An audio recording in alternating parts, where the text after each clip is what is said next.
Good morning and welcome to this session of the live virtual coaching classes organized by the Board of Studies of the Institute of Chartered Accountants of India. In the last class, we saw the Prevention of Money Laundering Act, a very important enactment to ensure that there is no whitewashing or laundering of black money. The law that we are going to see today is another corporate and economic law. As I mentioned in the last session, certain laws are meant to bring about social justice, are meant to bring about certain, shall we say, political and social changes. While, governments would like to bring about changes in a persuasive manner, sometimes people will just simply not follow. So it is necessary that we form laws. See, for example, today you have been advised regularly and persuasively by the government to wear a mask, to maintain social distance, right, etc., etc. And then it's not fully stringently enforced. It is not yet a penal law. But suppose there is, I think it is in some states even a penal law, where if you do not wear a mask in public places, you can be fined.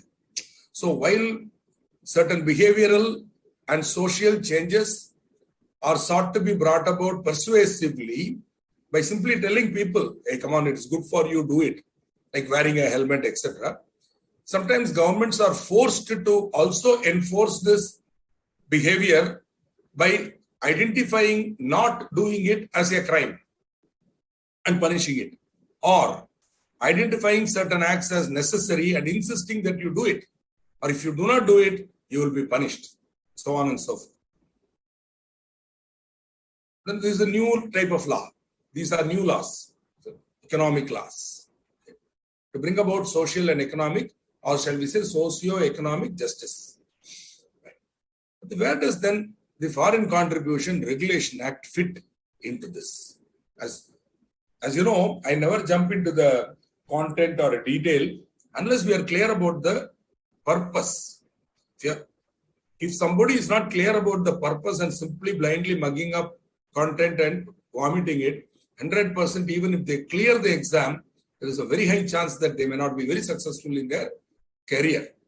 Okay, so we should understand why we are doing something and how it is all connected, right? The larger picture and the interconnections. Once you see that, everything falls in place, and the relative importance and lack of importance also becomes clear, so that you don't waste your time on details, wasteful details where what is this, what is that, rather than understand the broader picture which the institute is interested in testing you on, right? Now, to understand the Foreign Contribution Regulation Act, you should go to the preamble to the Indian Constitution.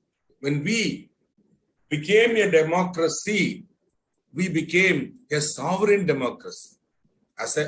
Means we became a holistic political entity. We do not have any allegiance to any other country or people. Obviously, the British here. So the preamble to the Indian Constitution defines India as a sovereign country. Sovereign meaning India has its own supreme law and is not a dominion or province of any other country. So that's why you'll find three words in the Indian Constitution. Sovereign. Of course, a monarchy could also be a sovereign country, where it has no, but it will be ruled by a single king. Okay, or a dictatorship. That's also sovereign. But here we are a sovereign democratic republic where people elect their representatives, okay, by a process of voting. Okay, this is the essence of the Indian Constitution, which possibly it is the, shall we say, 100% working democracy in the world, with few exceptions. In the third world at least, okay, the so-called developing nations, we are the model democracy. We are the model. Forget corruption, that's it. That is okay. But as a democracy, our people have more freedom in voting than any other country in this southern part of the globe. Okay, seriously. And that should be protected. The political sovereignty of this great democracy needs to be protected, which means by indirect or nefarious methods, no other country or international body should try to infringe on India's sovereignty. We should be independent of any kind of external intervention in the domestic operations. Now, just go back to 1600 AD. How did the British come to India? Not directly by coming as warriors, trying to take over the country. No way. They came in as traders. They came in as merchants. And we welcomed them with open arms and gave them freedom to do whatever they want in our country. The first ever example of globalization for our country was a total failure. Okay, but not necessary that it is always so. It so happens that because it was wrongly handled at that time, we allowed a foreign country and foreign nationals to enter our country, take over our country and rule it for us for 200 years. Right?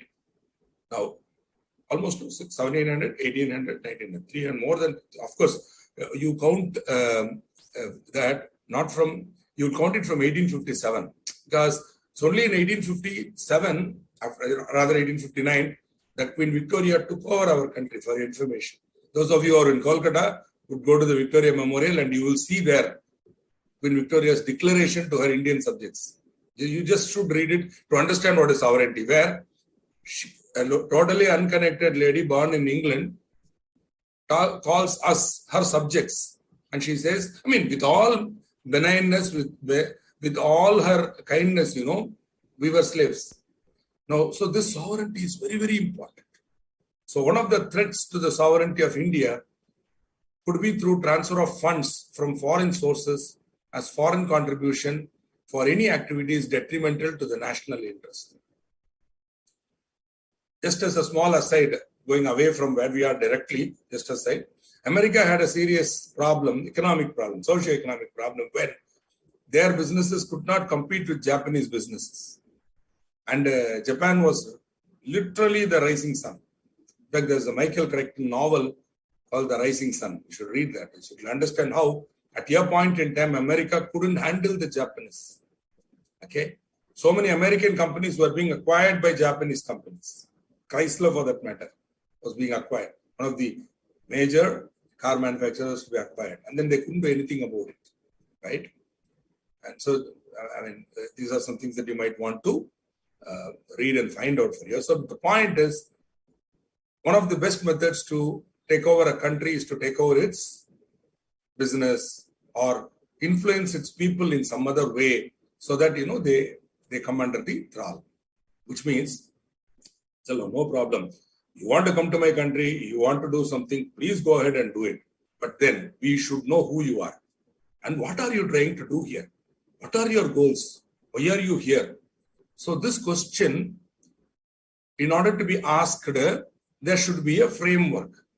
So if a foreign country or a foreign organization wishes to send money to India and bring money to India, we want to know what you are doing here. What are your objectives? Why are you here? What are you going to do with this money? How are you going to utilize it? So we should know about it.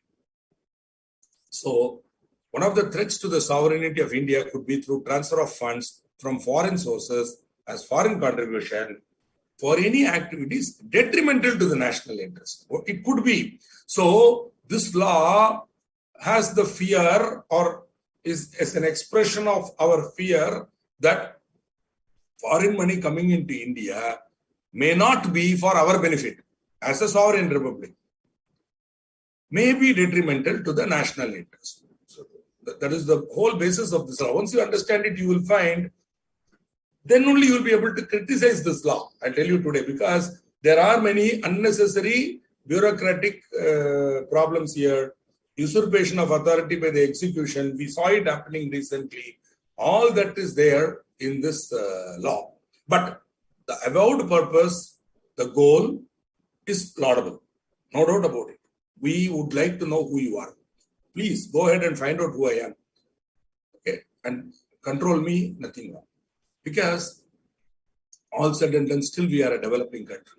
There is a lot of need for, shall we say,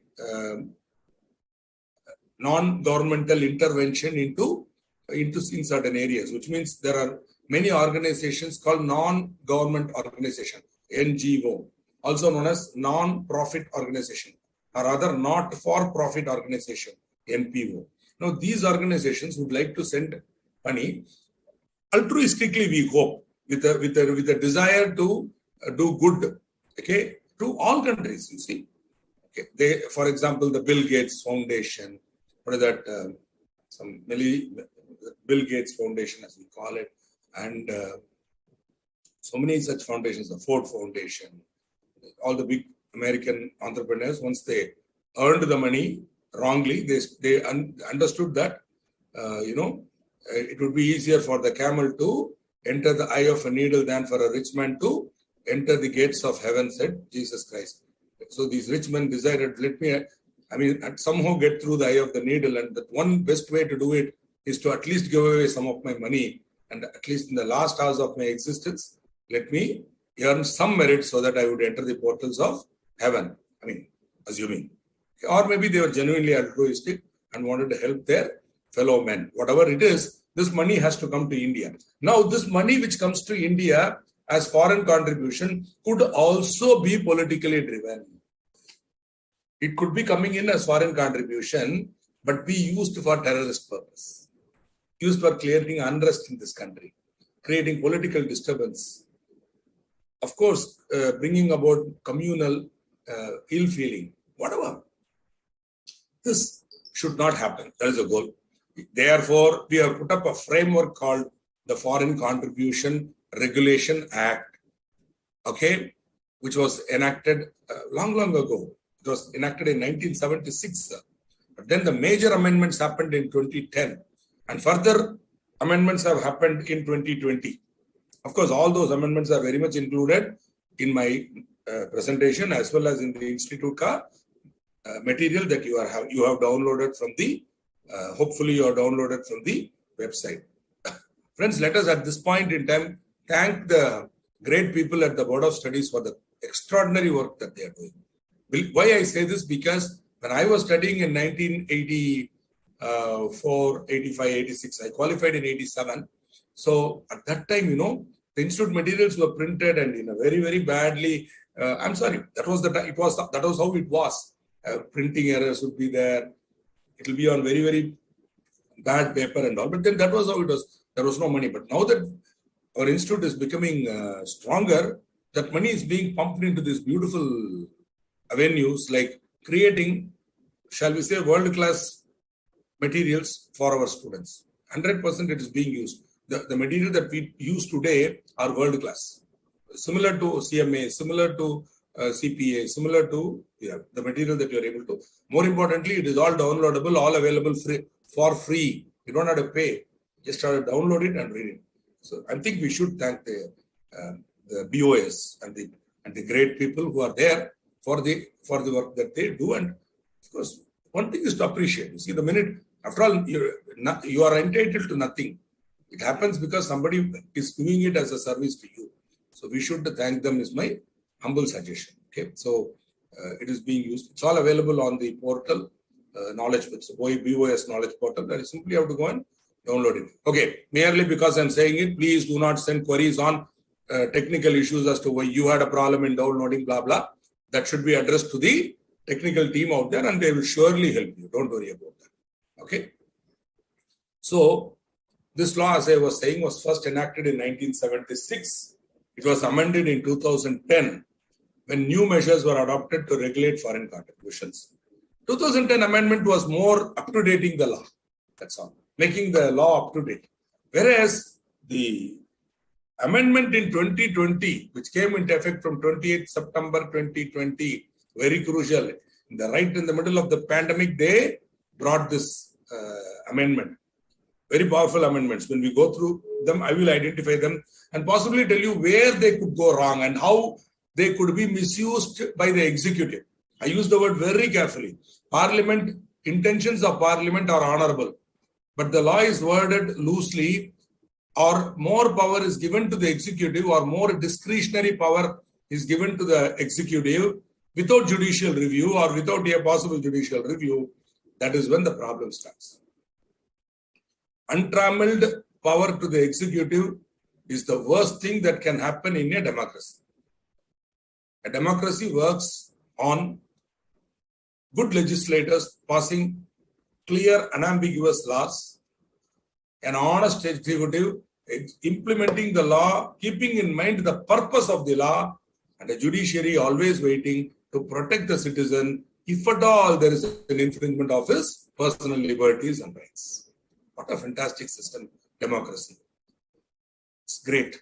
Invented by the Greeks in 6th century BC. Okay, and still working well in India, right? Still working well in India. Of course, I mean, not trying to compare, but definitely yes, we are in the third world, we are one of the top model democracies, working democracy. We are a working democracy.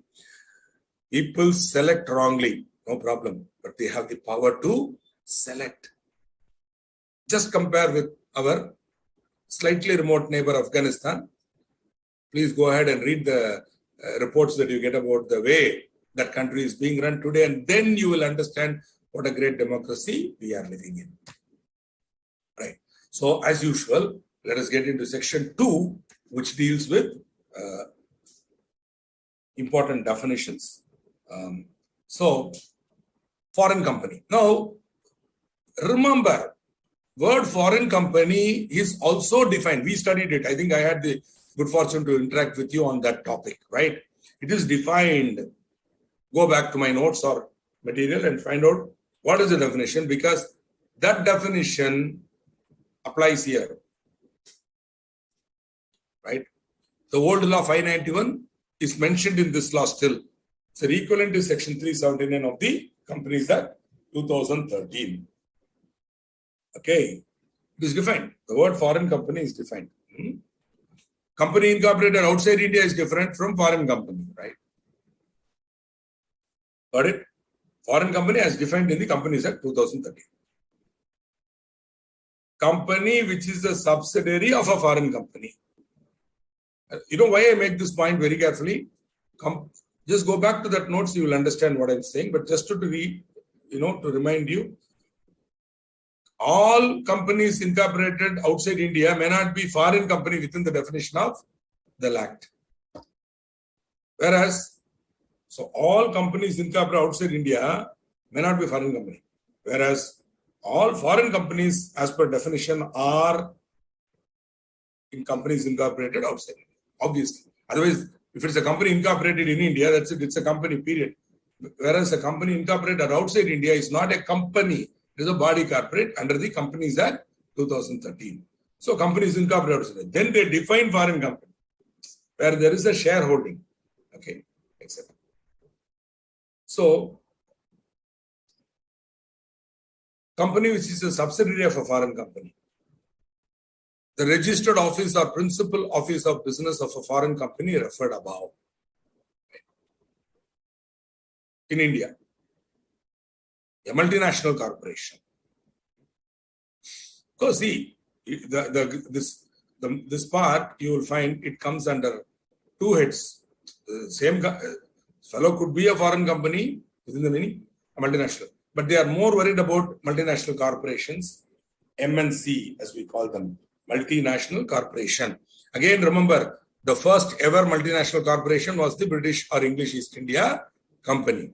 And they did nothing good for this country, right? So we are constantly worried about multinational corporations. How do you know which is a multinational corporation? First condition, a company incorporated in a foreign country or territory. It is incorporated outside India. Shall be deemed to be a multinational corporation if such corporation has a subsidiary or a branch or a place of business in 2 or more countries or territories. So once it is operating in more than one geography, 2 or more countries or territories, it's deemed to be a multinational corporation. It carries on business or otherwise operates in 2 or more countries or territories. So it may not have a subsidiary or a branch, but it does trading or manufacturing operations, carries on business or otherwise operates in 2 or more countries or territories. It sells its goods through agents possibly in 2 or more countries or territories. So these are called MNC, Multinational Corporation. Multinational Corporation. In my state, movies, a lot of movies are taken. Today, the popular subject for a movie is you hit a multinational company straight away. You take one topic, for example, seeds, or you take something, and then you say multinationals are trying to create problem and destroy our country like that. Whatever. That's a story, but the concept. Then invariably they'll use the word corporate company. I don't know what they mean by that, corporate company. And they're allowed to use it. Even media reports it that way. The vernacular media sometimes calls them corporate company. Hey, company is corporate, yeah. What do you mean by corporate company? So, I don't know. Maybe if you are using such words, kindly stop using corporate company, which is technically speaking a slightly tautology. It is called a TAUTOLOGY. TAUT, taut, OLOGY, ology. Tautology. Tautology is stating the same thing. Okay. Stating the same thing. Why are we doing it? So corporate is company is the corporate. So if you want to use the word MNC, because I think that is the intention there. Or maybe you can use the word large companies or multi-crore companies or something like that. Which is the intention here. Companies with huge muscle, financial muscle, trying to get into India and, shall we say, making life difficult for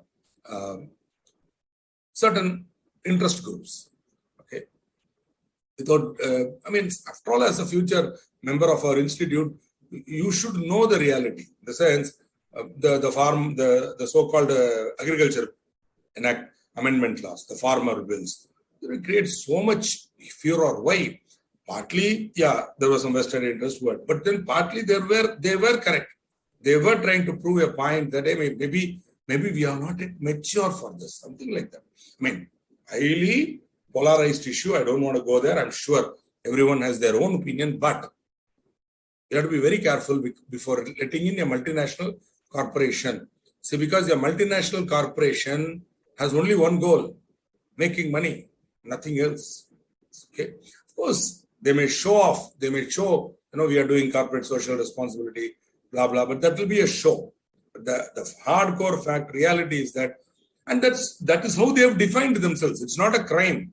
See, why only multinational corporations? Even normal, large listed companies and large companies in India are similar. They have a similar goal. See, you go and ask the board of directors, say, what's your goal? They will definitely not say improving the country, bringing about social justice. What nonsense.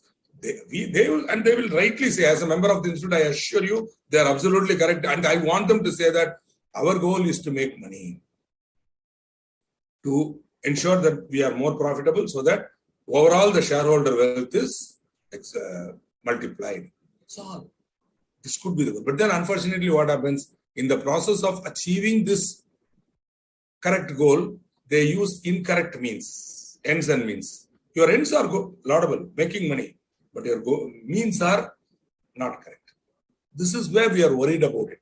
Why I make this elaborate point now? They are worried about this. That's why they define foreign company. Remember, multinational corporation is part of the definition of foreign company, right? Foreign source. Okay. When money comes to India, we are worried about where it is coming from. So the government of any foreign country or a territory and any agency of such government, any international agency, okay, anything. But specific exemption, please note, not being the United Nations or any of its specialized agencies, which could be anybody. UNIDO is there, UNCITRAL is there. So many specialized agencies of the United Nations are there. The World Bank, the International Monetary Fund, or such other agency as may be prescribed. So, if you get the question whether United Nations funding is part of foreign source, no. Any amount received from the United Nations or its specialized agencies or the World Bank or the International Monetary Fund is not a foreign source. Okay, the reason is you are not going to get a pie from these entities unless the government of India is well aware of it, and you will get it only with the blessings of the government of India. Remember, because these bodies will not give money unless it is counter guaranteed by the Indian government, right? Usually they will give money for infrastructure projects or social, upliftment projects and all that, or so on and so forth. Okay, but the United States of America itself has funds. For example, there are many, national heritage monuments, including your Hazrat Nizamuddin in the South Delhi, which are supported by the US fund. Now, this would come under foreign source. Are you able to understand? Because it is not United Nations; it's a direct US government fund, and they are willing to give it. If you're eligible, you apply. They will give that money to you. So they protect these monuments. I mean, as part of the country's CSR. Okay, a country's desire to contribute, they do. No, but we are worried. Hey, why are you giving this money? What's happening here? See, you give money, I have no problem. I'm more interested in what are you doing with it. End use. We'll be seeing that later. I'm constantly worried about end use. Yeah, when I say I mean an Indian. I represent India as much as you represent India, as much as the Prime Minister represents India. We are all Indians, and this is our problem. Okay. Don't think that it is the next door man's problem. The minute you start thinking like that, one day it will become your problem, but then it will be too late. Okay. A foreign company, now you understand? A foreign company is a foreign source. So, multinational corporation is a foreign company and it is a foreign source. Okay. Later on, you will see why. If it comes under the definition of foreign source, it will come directly under the ambit of this legislation.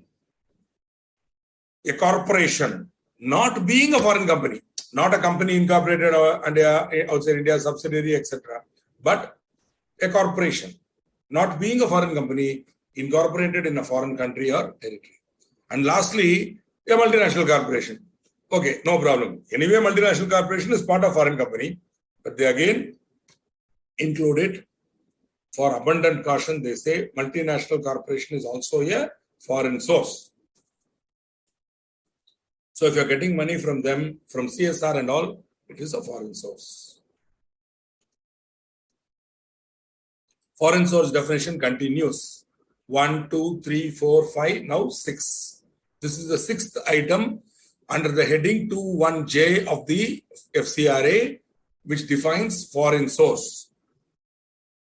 A company in which, my dear friends, which means company incorporated in India, an Indian company, in which more than 1/2 of the nominal value of its share capital is held either singly, means alone, or in the aggregate, means taken together, total, by one or more of the following. A company in which more than 1/2, 51% kept upper, more than 1/2. Okay. If you are having, then if these people either alone or in combination, totally. So the government of a foreign country or territory. So foreign government is having shares in this company.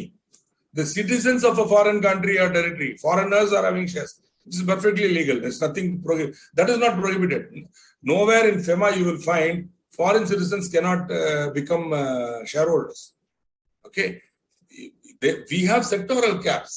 We have certain norms as to what they can do, but they are not prohibiting it. No way. Post-globalization, even pre-globalization, it was there, but very stringent. Post-globalization, liberalized.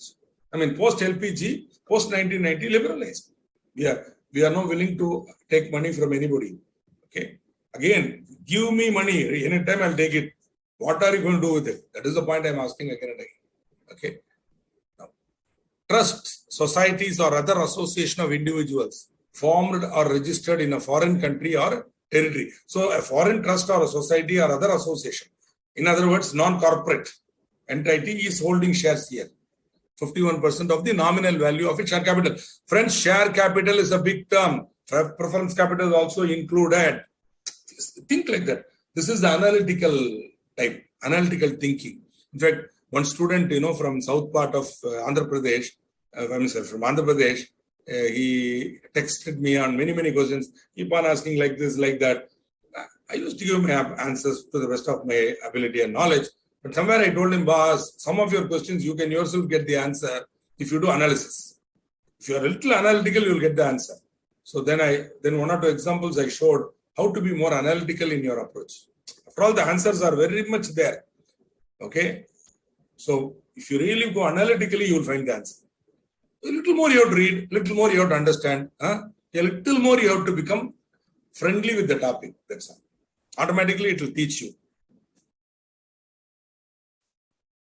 Foreign company, already seen, foreign source. So again and again it keeps. Okay. In other words, this is an Indian company in which a foreign company is holding more than 1/2 of the nominal value.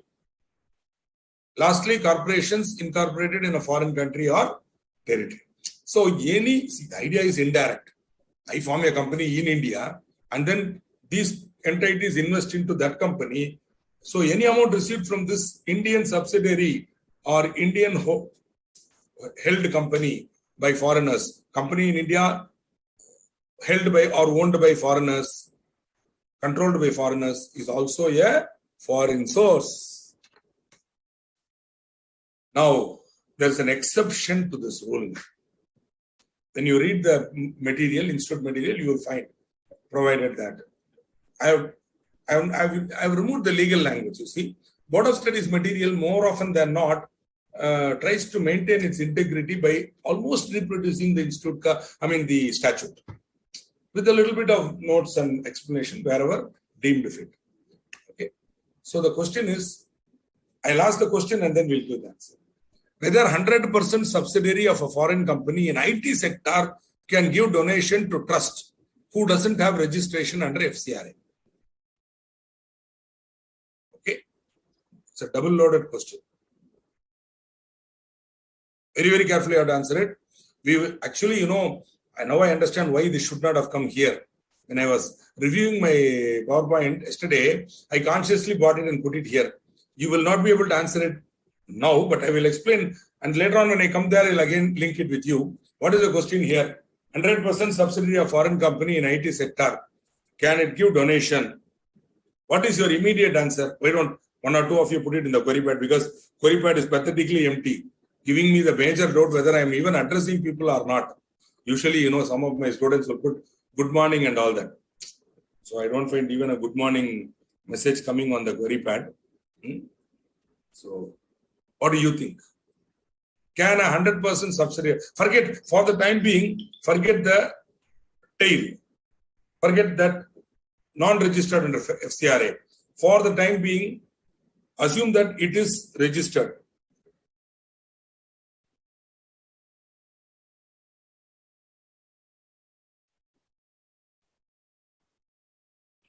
Okay. So, J. Srivastava asking questions. I will definitely answer the question. Abhilash Sharma is talking about Third World War. I don't know about that. God forbid. Okay. Now, so your quick reactions. Mr. Srivastava, I will answer your questions. Don't worry.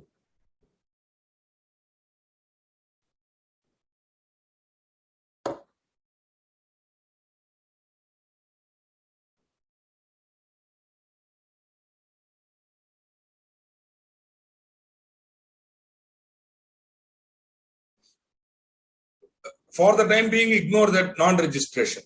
For the time being, ignore it. What is your gut feeling? No. So, J. Srivastava seems to be the only person available in the audience. No problem. Thank you. So, no. It looks like no, right? Obviously, yeah. Because a company in which more than 1/2 of the nominal value of its share capital is held either singly or in the aggregate by one or more of the following. Here is a company in which 100% is held by a foreign company. Foreign company is very much there in this list. Okay. That is why you have to understand the exception. I am teaching the exception to 21J6. What is the exception? Where the nominal value of share capital is within the limit specified for foreign investment, so-called FDI, foreign direct investment under FEMA, then notwithstanding the nominal value of share capital of a company being more than 1/2 of such value at the time of making the contribution, such company shall not be a foreign source. Okay, so now that you've given the answer, don't get angry. Don't try to defend your answer because obviously I didn't teach you. Without teaching you the exception, I made you answer. That is why you got it wrong. Now you know the answer. What is the answer? Where the share capital is within the limits specified for FDI under FEMA, then even though a foreign company is holding more than 51%, still it is not a foreign source. Got it? Jay, if you have understood it, just say, yes, I have understood or whatever. So that I'll know that you know you have understood it. Right? It's a very important exception. That's why I'm asking this question. So another important point you should understand is once it gets out of the definition of foreign source, then it gets out of the prohibition itself. Once it gets out of the definition of foreign source, it gets out of the definition itself. In which case, the real question is, then the question becomes even more important. Even though the body which is receiving the donation, the NGO, does not have FCRA, you can give. Because if you are not a foreign company or a foreign source, right? I mean, if you are not a foreign source as defined here, then you don't have to worry about FCRA and all. You can give to anybody, whether they are registered under FCRA or not. See, when an Indian company wants to give a donation to a foreign body, to an NGO, they don't have to bother about all this for doing CSR and all. There you have to be careful because the CSR norms, they should be registered under the Income Tax Act. And they should be, that is there. But FCRA, no. Because you are not a foreign source, Baba. You are not a foreign source. Therefore, non-registration may not be a problem. More when we come to registration. Okay. Yes, sir. Mr. Srivastava, 100% foreign company definition is different. Alag. This is different, that is different. But the definition given in the Companies Act is included here. As defined in Companies Act, included. Along plus subsidiary of a foreign company, plus registered office or principal place of business of a foreign company, plus multinational corporation. That is included, plus. Okay. And they define the word multinational corporation and all. Okay. Good. So the thing is, see that word foreign company is very restrictively defined in the Companies Act. Stupidly defined according to me. They unnecessarily confused it, but it's okay. That is their choice. Therefore, here they are opening up the floodgate and saying, hey, subsidiary is also included, registered office principal is included, multinational corporation included, like that and then they give this important exception, which is so long as it is, thank you, Jay. So long as it is governed under FEMA. See, under FEMA, the sectoral cap for investment in IT sector is 100%.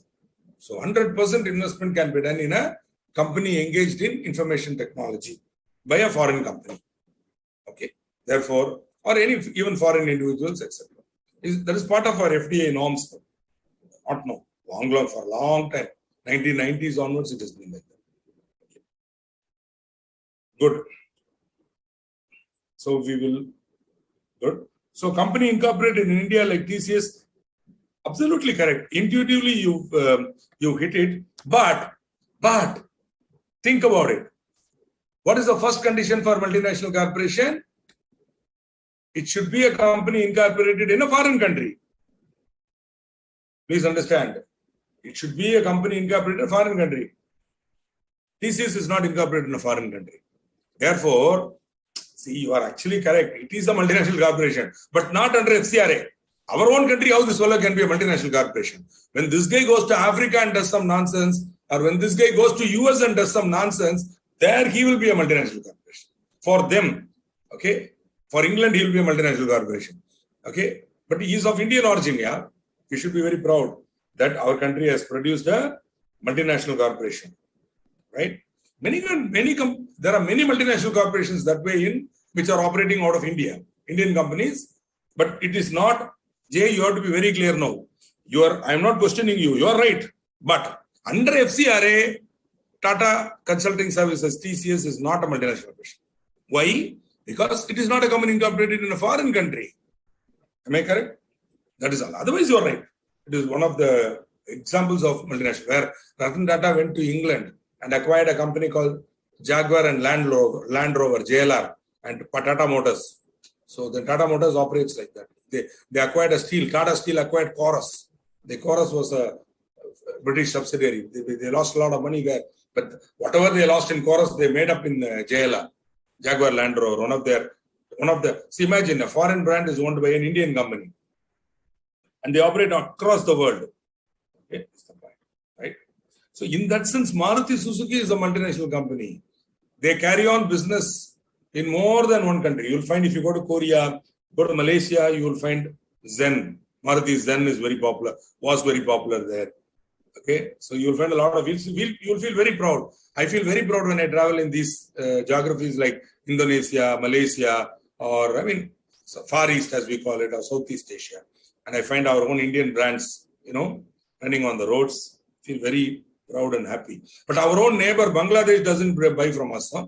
Rarely will I see, when I was in Bangladesh, rarely will I see Maruti there. Rarely, one or two. Maximum they'll be having imported brands. Second-hand brands that are imported, they import the car. See, most other countries outside of the third world, they ban use of a vehicle beyond 6 years, which means once the 6 years condition over, they have to scrap it. So many countries, what they do, they import these cars, like Africa, Bangladesh, Pakistan, and all. They import these cars. In India, we don't do this. We have a very, very vibrant automobile industry here, and our cars are pretty cheap. So what they do, they import really beautiful cars here. You will see all beautiful makes, Lamborghini, Ferrari, second-hand. Fellows will be driving it. And they work on CNG, natural gas. You'll rarely find a petrol bunk there. It's mostly gas. Literally, they will fill gas and you'll be moving. A nice country. That way, pollution levels are definitely lower in Dhaka than in possibly your New Delhi. Okay? So, thanks to their using only CNG for even cars. Okay. I hope Delhi is also moving there.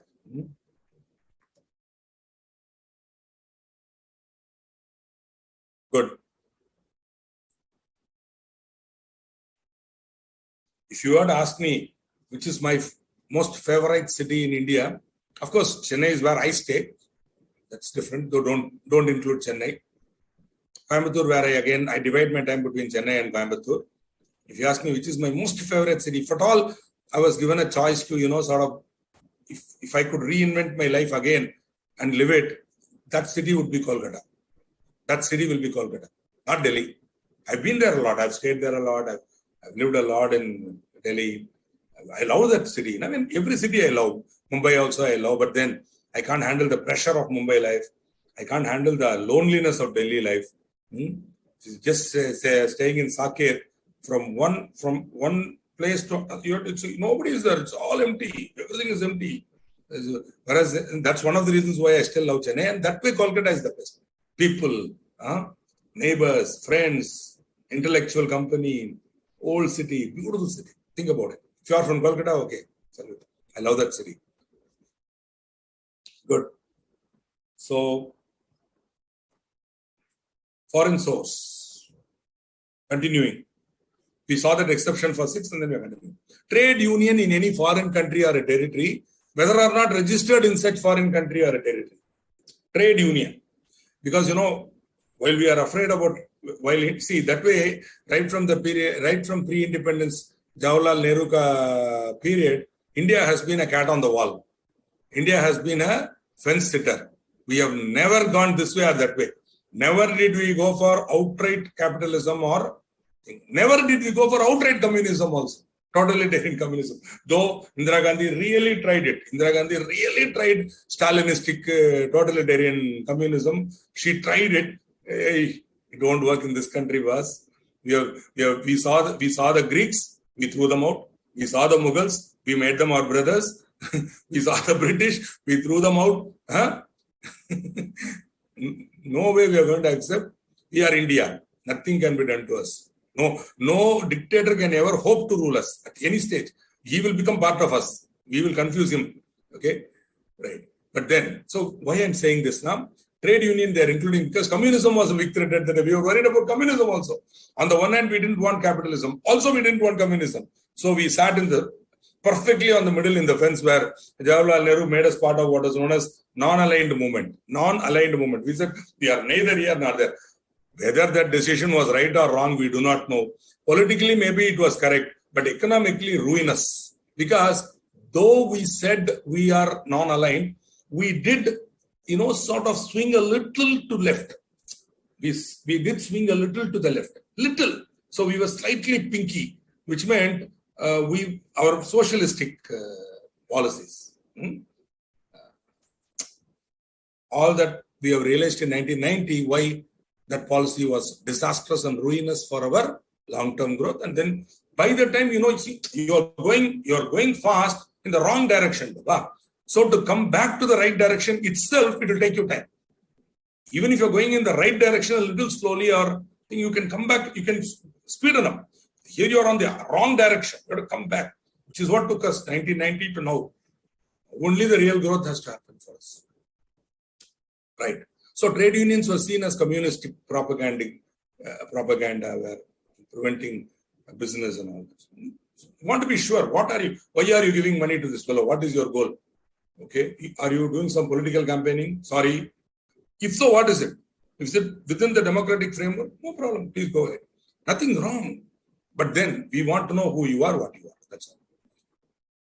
A foreign trust or a foreign foundation, like I mentioned, Melissa and Bill Gates Foundation, Ford Foundation, all sorts of foundations, by whatever name called, or such trust or foundation, mainly financed by a foreign country or territory. Like I said, US also, they have a federal fund. They use it. Everybody has. England has a fund. They give it. The so-called developed countries have a white man's burden. Okay, sort of a white man's burden, which they have to discharge by occasionally giving some of their money to us. A society, club, or other association or individuals formed or registered outside India, right? A citizen of a foreign country. Right? A citizen of an individual citizen of a foreign country. Citizen of a foreign country. Okay. Mr. Vishal is a citizen of US. Okay. Citizen of the United States. Is he a foreign source? No, sir, he's my brother. So what? He's a citizen of a foreign country. He is a foreign source. He may be your brother. He may be your sister. That is not your problem. Okay. Many people, when they come to me for discussion on taxation, they will say, sir, I'm a dual citizen. Hey, how you will ever become dual citizen, Baba? No, sir, I'm an Indian. Oh, really? You're an Indian, right? Then I tell him, you got your wallet or bag with you? Yes, I got. Please take out the passport that you have. Immediately take out which country has issued this passport. No, sir, US government. I'm a US citizen. Kanna, you can't be US citizen and Indian citizen, Baba. Either you become US citizen or you be Indian citizen. Dual citizenship is foolishness. What you can possibly say is, I'm a person of Indian origin. And Indian government has this classic cat on the wall, where they permit you to call yourself overseas citizen of India. What nonsense. How you can be overseas citizen of India? You are a citizen of that country. Indian government sort of wants to lure you and get your money out. So they OCA. Friends, why I'm making this vehement point? No, again, the sovereignty of my country. See, in fact, one lady kept, no, sir, I'm an Indian, right? Agreed. You are holding an Australian passport. But you're saying I'm Indian. I value your patriotism. I salute you. But tomorrow, let us say, like our friend Abhilash is threatening us, there is a third world war. Now, you will fight for India or Australia? So I need not even go to war level. Yeah. She also immediately started laughing and she said, you are absolutely correct, Mr. Srikanth.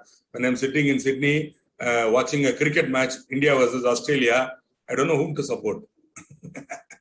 So if she doesn't support Australia, she is becoming unpatriotic to the country which gave her shelter and growth. But if she is not supporting India, confused. Huh? No problem. This is all fun. Don't mistake. Absolutely. Good question, Namitaji. UNASCO, UN. So straight away it comes under the exemption. Specialized agency. Good. For once, I am able to answer Namitaji's question straight away. and without any confusion. Thank you, madam. Citizen of a foreign country, yes. Even if your brother is, incidentally, my sister is a citizen of the United States of America. Tomorrow, if there is a war with America, I will fight for India. She will fight for America. Hopefully, okay, whatever, or her children will fight for America, and that is how it should be. And that is what patriotism is all about. When you become a citizen of a country, you swear your allegiance to that country. Thereafter, calling some other country your country is betrayal of the country which gave you your livelihood. Okay, never do that. If you decided to become a citizen of the United States, be proud of the United States. Swear on the Declaration of Independence. Believe in those principles by which the founding fathers of the United States built that country. Forget your own original country. Forget it. If you want, you can have a link with it, just like the Irish still retain, Irish customs. Italians still retain Italian customs. The Jews never forget their customs ever. You can also retain some of your Indian customs. But you are not a citizen of India. You are no way connected with us. This is something that, I know many NRIs are so-called newly returned, or not newly returned Indians, non-resident Indian. NRI is different. Non-resident Indian is based on residence. You saw that already. Person resident outside India in FEMA. We don't say NRI in FEMA. We say PROI. Person resident outside India. Maybe an Indian citizen can be a PROI. Person resident outside India. Got it? Or a foreign citizen could become a PR. Then you will become citizen of us. Going, where will you go then? You will be citizen of nowhere. Think about it. These are all thoughts. You may be even thinking, as usual, this fellow is wasting my time. I'm only asking him to teach me a subject when he's giving me all sorts of nonsense information and all. No problem. Think about it. Matascha Parvati Devi Pita Devo Maheshwaraha. Matascha Parvati Devi Pita Devo Maheshwaraha. Bandava Shiva Bhaktacha. Swadesho Bhuvanatrayam.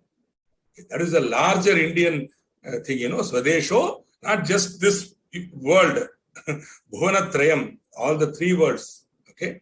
So, where we live now, middle world, where we will go later, heaven, or where we may go, hell, Patala, all the three, Bhuvanatrayam. Okay, we are the citizens of all the three. Swadesho, Bhuvanatrayam. What a fantastic sentiment, no? Be proud that you are born in this country. Be proud, even if you are not a citizen of this country, be proud that you are born in this country. Good. Now we come to another important definition, foreign contribution. Foreign contribution means the donation, delivery or transfer. Donation, delivery or transfer made by any foreign source. Now you know what is a foreign source. The minute the word foreign source is used, Baba, you know the definition, yeah? Fill it there. So if you see any of these fellows here, he is a foreign source. So foreign contribution means the donation, delivery or transfer made by any foreign source of any article, means thing, or any currency, means money, whether Indian or foreign. Of course, not necessarily in specie. It could even be a deposit in the bank or transfer of money from the bank. But it isn't money, any currency, whether Indian or foreign. Whether Indian or foreign. So you might bring it to India and then give it. No, whatever it is. If you are a foreign source and are giving me money, Indian or foreign currency, it doesn't matter. Okay, it's a foreign contribution. Or any security. For example, many in those days, before the 2020 amendment, many NGOs in India, Indian NGOs were acting as bulk breakers. What will happen is the foreign source will give the money to the Indian NGO. Okay, and the Indian NGO will receive it in bulk and then hold it in a designated FCRA account. And then from that account, they will in turn identify eligible NGOs, monitor them, and distribute this fund. So very important service that they are still performing. It's very important because today I have done extensive work with such NGOs and their recipients and all. I've audited those recipients and I know what an important, how much good work is going on. Okay, in certain areas where government is not doing anything. These fellows are going and doing, NGOs are doing. So they need money. Yeah, where will they go and do it, Baba? See, a guy is working with the self-help groups in remote interior Telangana. Now, who will give him money? Ma? Government is not supporting. So at least a foreign fund is giving you. Nothing wrong in that. Okay. So long as the motives are honest. That's all. Okay. In a way, in those days it used to. Now that is becoming a little problematic in this new law. But whatever it is, so what they'll do, they'll take it in foreign currency, convert it, and then they will in turn give in Indian currency. Even then, it is a foreign source. The money received is from a foreign source. Okay. Any security, including a foreign security.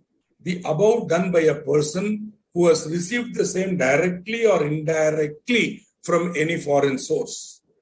Any interest or other income accrued on such foreign contribution shall also be deemed to be foreign contribution. So the above done by a person who has received the same directly or indirectly from any foreign source. Now you understand the chain? So origin is foreign source. Okay. Bounces, but today, with the new law, you can't, it is restricted now. You can't do this as you please. We'll explain that as we go on to prohibition on foreign contribution.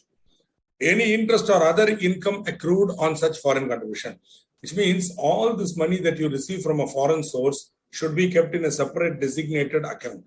More about it later. Section 17 of this law. And any interest earned in that account, that is also foreign contribution. What is the point? Foreign contribution should be applied only for the purpose stated in the application. So we have to apply for permission. And I state I go for registration under FCRA. Whatever it is, I'm going to give goals, objectives. So the foreign contribution should be used only for those goals. So goal of the NGO is we want to promote the welfare of Adivasis in and around the Andhra Odisha border. No, good, very good. There's a lot of need there. Schooling, health, so much need there. So go ahead and do it. You identify 1 or 2 villages or 3 villages or maybe a cluster. Work with them. I've seen that happen many times. Beautiful. They create so much change in terms of women emancipation, awareness, mothers getting to understand why they should not have more children, why they should bring up the children healthy, so that another generation will become self-sufficient. If that is the goal, and this money is used for that, absolutely no problem. But if it is going to be that it comes in for that reason, but used for some other purpose within cohorts, that is not correct. Okay. So that is what we are interested in. So even if it is indirectly received, income also from that is deemed to be foreign contribution. Right. Another word that you need to appreciate is foreign hospitality. Right. Foreign hospitality means any offer not being a purely casual one, made in cash or kind by a foreign source. Again, both cases, the anchor is the foreign source. So you have to ask, who is giving the contribution? Foreign source. Then it is foreign contribution. Who is providing the hospitality? Foreign source. Then it is foreign hospitality. Okay. So what is it? Any amount which is contributed or offer is made for providing a person with the costs of travel to any foreign country or a territory, or free boarding, lodging, transport, or medical treatment, right? Or medical treatment. Free boarding, lodging, transport, or medical treatment. So, idea is simple. Foreign hospitality is not a crime. Receiving hospitality from a foreign country is not a crime. Okay. For example, your relative is staying in Toronto, Canada. You want to go there and stay with them. That is not foreign hospitality because it is purely casual. Whereas you are a government servant and you are being hosted by a particular African country for a visit. Sorry, Baba, that is foreign source, foreign hospitality. You being a government servant, you're going there. No. Absolutely nothing to do with my government job. Here are my friends, I'm going. Sorry, it has to be disclosed. Permission has to be obtained. Okay. Because you are an Indian government servant, yeah? Why are you going there? What are you doing? What are they trying to ask you to do? We don't know. So tell us what, why, how, we will give you permission. Okay. Now we are coming to exceptions to the definition of foreign contribution. Friends, there are 2 levels at which you have to appreciate. 1, if you are able to show that the source is not a foreign source, straight away it goes out of the purview of this act. I repeat, if you are able to show that it is not a foreign source within the definition, if you take it out of, it is not coming under one of these items, then it is not a foreign source. Then this law doesn't apply, period. Okay, the source is foreign, but even then, if you are able to show that these characteristics are there, that contribution, though it is a foreign contribution, is exempted. Got the point? An article given to a person as a gift for his personal use. If the market value in India of such article on the date of such gift is not more than INR 1 lakh. INR 1 lakh. Okay, not a big amount when you convert it to dollars. Okay, chalo. You go to Kenya. Your friend is in Kenya, and you go there. Your friend loves you so much, so he gives you a rhinoceros horn. Okay, rhinoceros horn. Oh, no, I can't accept it. It is a foreign country. Because it is an article now. And he is a citizen of a foreign country now. Correct? Foreign source, article, giving. Rhinoceros horn. Okay. So no, don't worry. Then you consult me over from Kenya and I tell you, no, don't worry. Up to 100,000 you can take. Then you compute the conversion value and all. It's a small rhinoceros horn. Okay. Exactly 85,000 rupees. Wow. I can bring it. Baba, you are not governed by, you will definitely escape FCRA. But the Kenyan authorities will catch you in the airport for smuggling rhinoceros horn out of India. That's prohibited there. Be careful. Rhinoceros is an endangered species. You can't shoot it. You can't take rhinoceros horn without permission. Okay? Without permission. So many restrictions are there. You can't just like that do whatever you want. You can't say, no, foreign contribution less than 1 lakh only. What is that? Correct. Your government will not ask you. But the Kenyan government would like to know why you are taking rhinoceros horn out of Kenya. You can. Nothing wrong. You can bring, and maybe I exaggerated. You cannot get a rhino horn for 85,000 and all. No chance. No way. Today you want a rhino horn, it's really going to be costly. Definitely not less than 1 lakh. It will be much more than that. A proper rhino horn. Okay. Which is, foolishly people believe that it has aphrodisiacal properties. Okay. What is an aphrodisiac? Check the dictionary. Okay. Now. Okay. So exception, first exception. So how will I give this to you? So-and-so goes to, or so-and-so receives a particular article, value of which is 85,000 rupees. Is it a foreign contribution? No. 1,02,000 rupees? Yes. That's all. Okay. Any amount received by any person from any foreign source in India by way of fee, including fees charged by an educational institution in India from a foreign student. So any fee which is received for any purpose from foreign source is not a foreign contribution. Similarly, cost of goods or services rendered by person in India in the ordinary course of business, trade or commerce, whether within India or outside India. So I am an Indian consultant. I offer services to a foreign company, which is a foreign source. He pays me for my fee. I raise a bill on him. He pays me. That is not foreign contribution. Very important exemption. Otherwise, what will happen? Your FEMA will cross over with FCRA. Remember, where FEMA applies, FCRA will not. I'll put it in simple terms, you will understand. Current account transaction, where I'm getting a fees, where I'm getting a value of goods sold, okay, in foreign exchange. That is not foreign contribution because straight away exempted here. Have you got it? So that is not foreign contribution. Similarly, any contribution received from an agent of a foreign source towards such fee or cost. So here is a guy who's sort of an agent. He is getting business for a foreign company is trying to purchase in India. So our man goes all around Kerala and he purchases cardamom and then the company exports. It is being exported. So the foreign company is giving him a commission. Okay. No problem. That is also not foreign contribution. Idea is simple. If there is consideration, it is not contribution. What is it?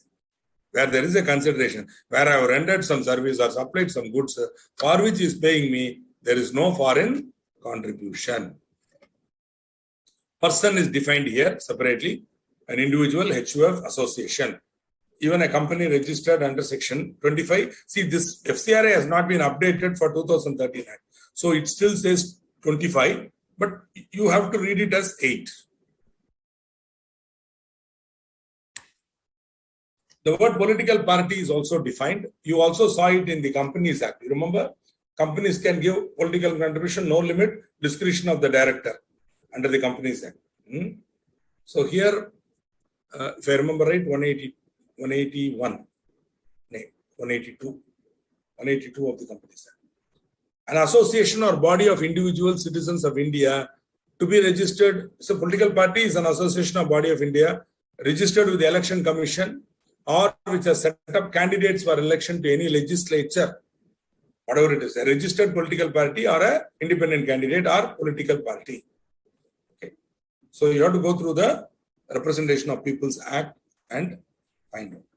There is a schedule there. So there is a table 1, table 2. It's notified. Who are all the political parties?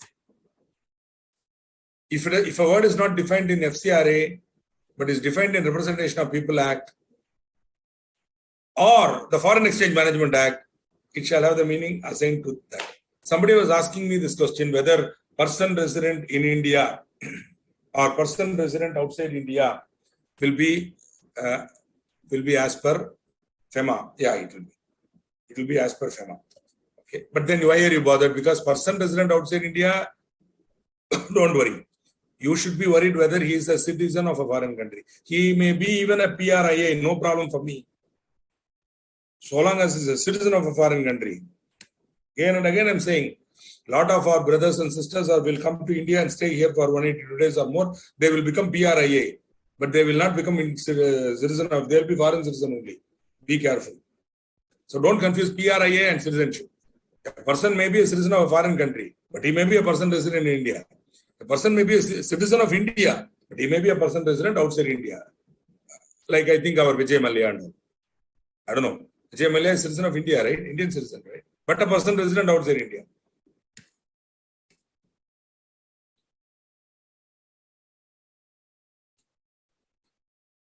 These people go abroad and their fervent hope and prayer is that they will become a citizen of a foreign country. After they become citizen of a foreign country, their greatest regret is that they are not a citizen of their own country. Confused, na?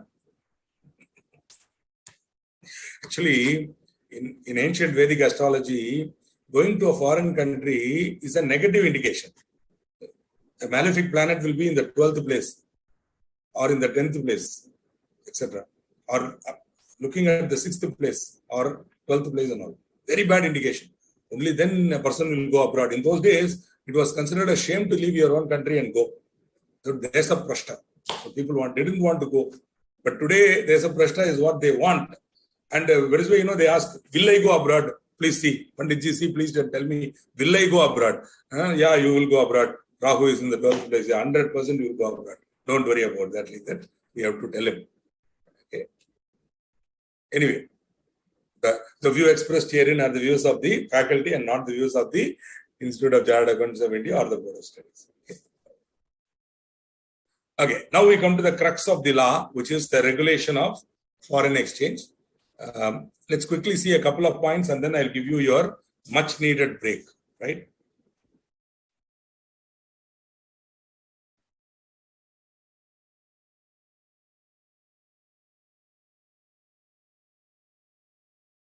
Suddenly, if you put Ukraine and Russia, what will I know? What is Ukraine or Russia doing? Be more elaborate, yeah. Ukraine, correct. Ukraine and Russia had a problem. Ukraine was part of erstwhile, so USSR, United Soviet Socialist Republic. But now Ukraine fought and they got independence. Sad story. Ukraine is a sad story. Possibly a seriously to be seen story. Why they were forcefully brought into a sovereign country, but they were never ever emotionally a part of it. What are you trying to say, Abhilash? Can you I find from your comments that you are a very, very knowledgeable person in politics and world politics and world news. I would like to know about it. Good. See, I'm conscious that I'm addressing a group of students who have completed their intermediate and are now appearing for their final. Also, you would have completed articleship, etc. That is why I'm giving you certain inputs that I may not give to intermediate students. Why? Because they may not have the maturity to grasp it. Whereas you should by now have got the emotional and professional approach to be able to look at things with the dispassion, take the facts and analyze them, and not get emotionally connected with things and then say get emotionally disturbed. No. We are chartered accountants. We don't work with emotions. We work with facts. Doesn't mean that we don't have emotions. We know when to show the emotion. But when we are dealing with an issue, chartered accountants rarely bring heat into it. We bring light. We analyze and we give light. We never bring heat into a situation of getting emotional, angry. That is one of the hallmarks of becoming a member of our institute is calmness. We should be, when dealing with a professional matter, never bring emotion into it. Never get emotionally connected. Your views do not matter. At that point in time, please keep your own political opinions and religious belief aside and look at the problem, analyze it, and give the solution to the client or to the body, whatever.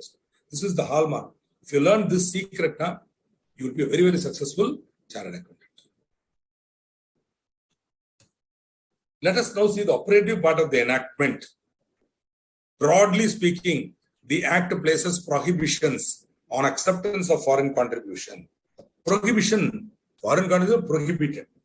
And restriction on acceptance of foreign hospitality by certain classes of persons. Right? Those classes of persons, what you're going to see in section 3. So, foreign contribution is prohibited. Foreign contribution is prohibited. Foreign hospitality is restricted. Got it? Because it is prohibited, of course, please, exceptions already so known. This is the only exception, 1 and 2. Other than this, and they have clearly said this is not foreign contribution, right? Exception. Other than that, if you're getting any foreign contribution, it has to come only through the prescribed route, which means either you have to go for a permission, prior approval, or you have to go for specific approval. Okay, one time approval. Either that or this. Otherwise, you cannot receive.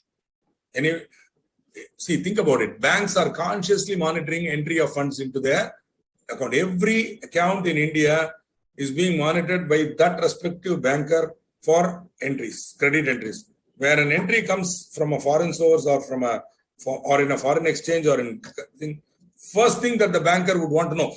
Under FEMA itself, he is supposed to do it. Do you remember?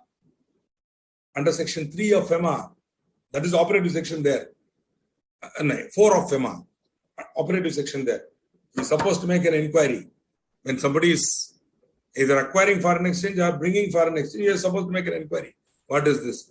That is why FCRA, foreign exchange come together. And one more thing, FEMA, RBI control. FEMA controlled by RBI, Minister of Finance. Right? Whereas FCRA controlled by the Ministry of Home Affairs. The Ministry of Home Affairs. Right? MHA. So if you want to see FCRA forms and all that, uploading and all that, you have to go to MHA.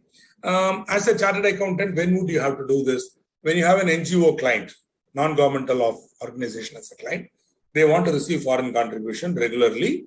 So they will come to you. At the time of forming it itself, what we will do now, we will get the 12A ETG and then we'll wait for 6 months or so, ask them to do some projects, take some photographs and all, and then we will apply for permission. We'll go for one-time permission and also for a license, for a FCRA approval. Then MHA will go through it, they will make investigation on who is the person, who is the founder of this, what are they trying to do, from where you are getting, all that they will see. The MHA, that is why it's in MHA.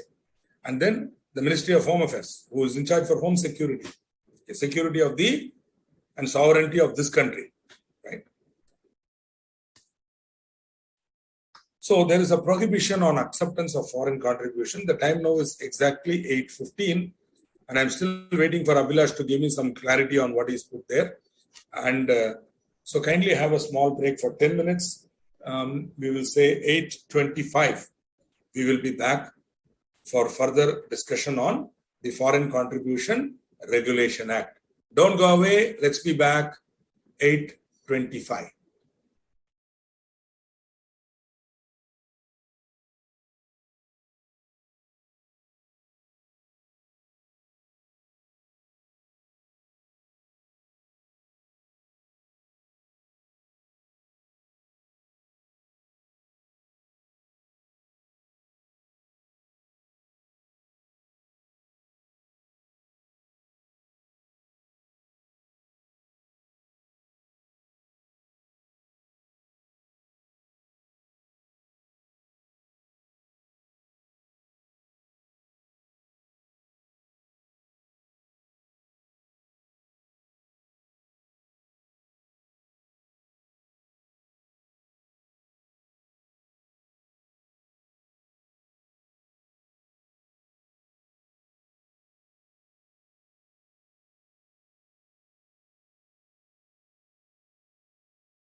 Shall I start? Welcome back from your tea break. So we saw that there is a prohibition on acceptance of foreign contribution, which means while it is prohibited, the government of India through the Ministry of Home Affairs is willing to look at specific cases and grant either one-time approval or they give you a registration. They register. You get registered under FCRA for 5 years. So during the registration period, you can accept foreign contribution, etc., but you have to keep accounting within the framework. So within that framework, you can receive foreign contribution. Otherwise, you cannot. 100%. If somebody is there, I've seen many NGOs have this problem. You see, they suddenly call me, sir, I've got a donor who is willing to give me $2,000. Can I take it? Sir, no. First, you have to apply for a one-time approval, at least. Get it. Then we'll go for registration, which is why whenever an NGO consultation comes to me, the first question I ask them is, Baba, are you going to get which is your source of funds? Are you going to get it from the Indian public or the Indian companies, or are you going to go for foreigners? No, we are planning to get foreign contribution. Then first thing we do is we apply for a FCRA registration also. The minute ATG 12 over, go for FCRA registration. Okay, is what I strongly suggest. Anyway, they will ask you for some proof. So what we do is do some local activities, have a proof with your own money, and then show them. Say we need money, we are going, budget and all that. They'll approve. No problem. Okay. Good.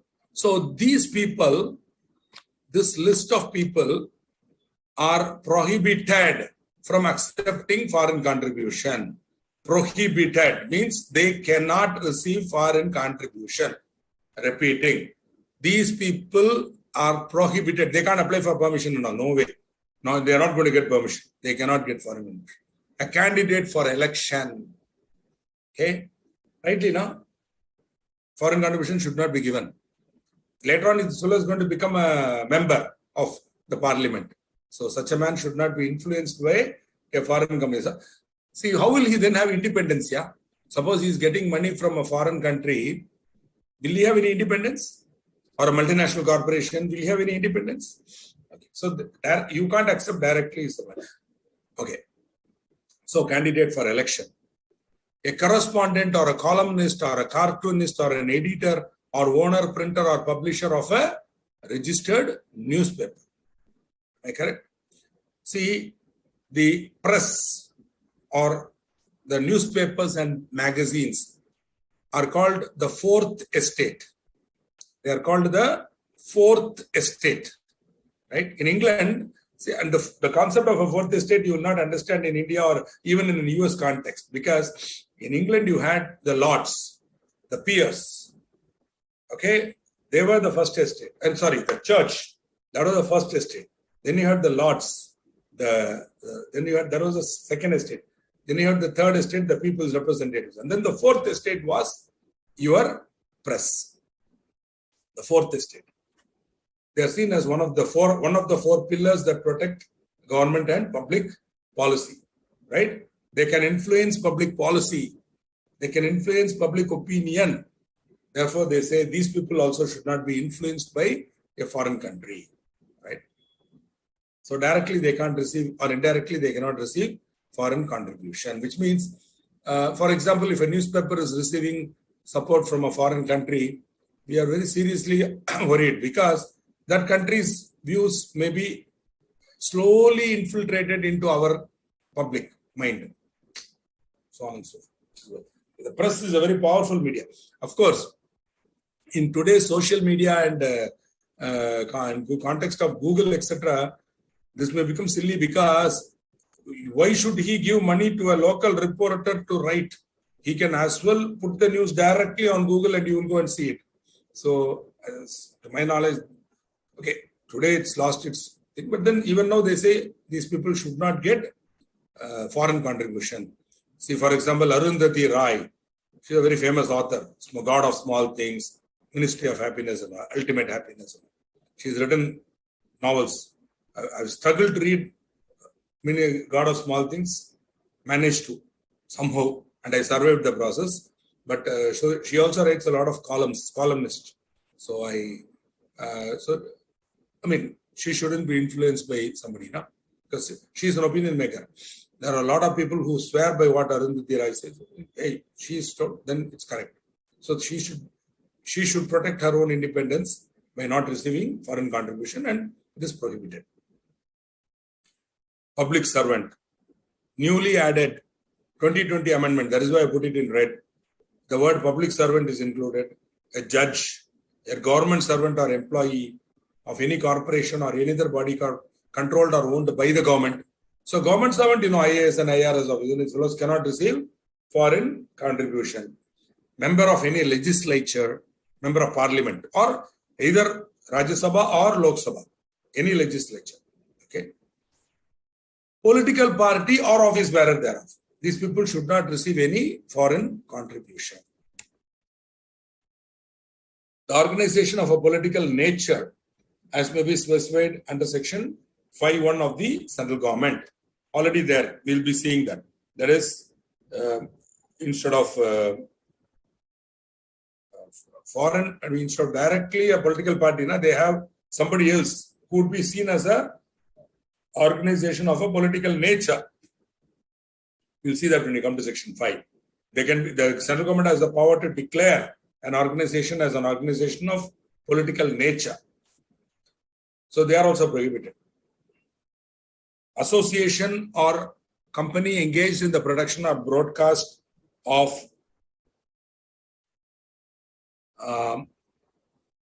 audio news or audio-visual news or current affairs programs through any electronic mode means other than print.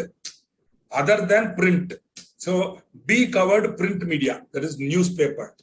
Whereas non-print media is there, your TV, FM radio, all that. So they are also not allowed. And any other electronic form as defined in the IT, Information Technology Act. So in a way they are trying to control, but very, very difficult. Unless like China, you put a total, clamp on people's ability to go to the net. So if you are in China, you cannot go to the net. What you're doing here, you can't do that. You get a very, very, very different view. Google for China is different from what you and I can see. The Chinese government continuously monitors. They have continuous monitoring of what comes in, what goes out. Everything, the source of the information is controlled. So forget controlling foreign contribution. They control foreign information itself. Nobody can influence. The Chinese people cannot get original information. They can only read what the government wants them to read in their own interest, so that they'll be good people. But then that is what the Chinese government has decided to do. Whereas Indian government, we are allowed to go to any site, put anything there, blog and all that. Allowed. China, you can't do all that. No way. Correspondent or columnist, cartoonist, editor, owner of the association or company referred to in clause G. So all are covered. Idea is press is covered, media is covered, politicians are covered, public servants are covered. These are all responsible people. We trust them. See, a public servant or a government servant or a judge, if he says something, we believe him. We don't actually ask him for proof. To a great extent, we take him for what he says, at his word. Such a person should not accept foreign contribution. Since you are enjoying this preeminent position in society, respected as a government servant, etc., you should not receive foreign contribution. Okay. The word public servant has been included, right? As I told you. Indirect contribution also not allowed. The list on the right hand side is nothing but summary of this A to H. Same. This is not new. Just now I explained it to you.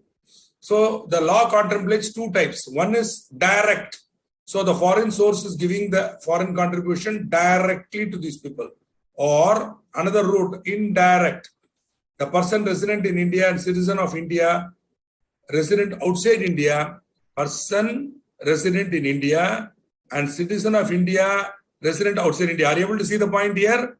PRII could be a foreign citizen and a citizen of India could be a PROI as defined in FEMA. as defined in FEMA. So, either way, are you able to understand? A foreign citizen sitting in India, he is a resident in India, PRII, is receiving contribution and giving it indirectly. Am I correct? See, the prohibition on receiving foreign exchange, foreign contribution is on Indian citizens. But the man sitting here is a foreign citizen. He is getting it into his account and then giving it. That is an indirect method, prohibited. Am I correct? Mr. Robert has an account. He gets the money from Connecticut, USA. And then he gives it. Sorry, there is also foreign source. Because he is a person resident in India. He may be a foreign citizen. That's not my problem. Did he stay in India for 182 days or more?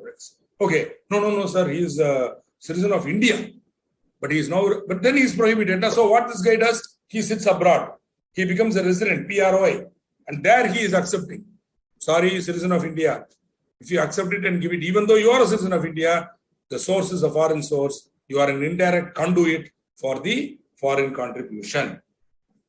So there is a prohibition on person resident in India and citizen of India, resident outside India, accepting foreign contribution on behalf of a political party or any of the listed persons. They can't also do it. Indirect also, so Act also prohibits indirect acceptance of foreign contribution. Public servant means a public servant as defined in section 21 of the Indian Penal Code. No problem. The expression corporation means a corporation owned or controlled by the government. The word corporation is used here, right? The word corporation, right? Owned by the government, includes government company. Okay. Exceptions to section 3. So we are seeing 3 levels of exceptions, right? You can show that it is not a foreign source, or you can bring it under the exception that we saw earlier. When we defined foreign contribution, we gave 2 exceptions. Either you can bring it there. So the source is not a foreign source, straight away out. The source is a foreign source, but comes under the exception. Okay. Now we come to some more exceptions to the definition of foreign contribution. Okay. Namita Goyal, sometimes you are asking questions. You are not analyzing your own question. You are asking a hypothetical question. You know what is a hypothetical question? Any question that begins with if is a hypothetical question. Problem with hypothetical question, the hypothesis itself could be wrong. Foreign contribution cannot be invested in business. If it is invested, it is a violation of FCRA. A person will go to jail. That's all. Okay. Thereafter, forget about money earned and all. That comes later. Straight away, it's prohibited. It's a bigger offense. Why are you getting this money to India? 1.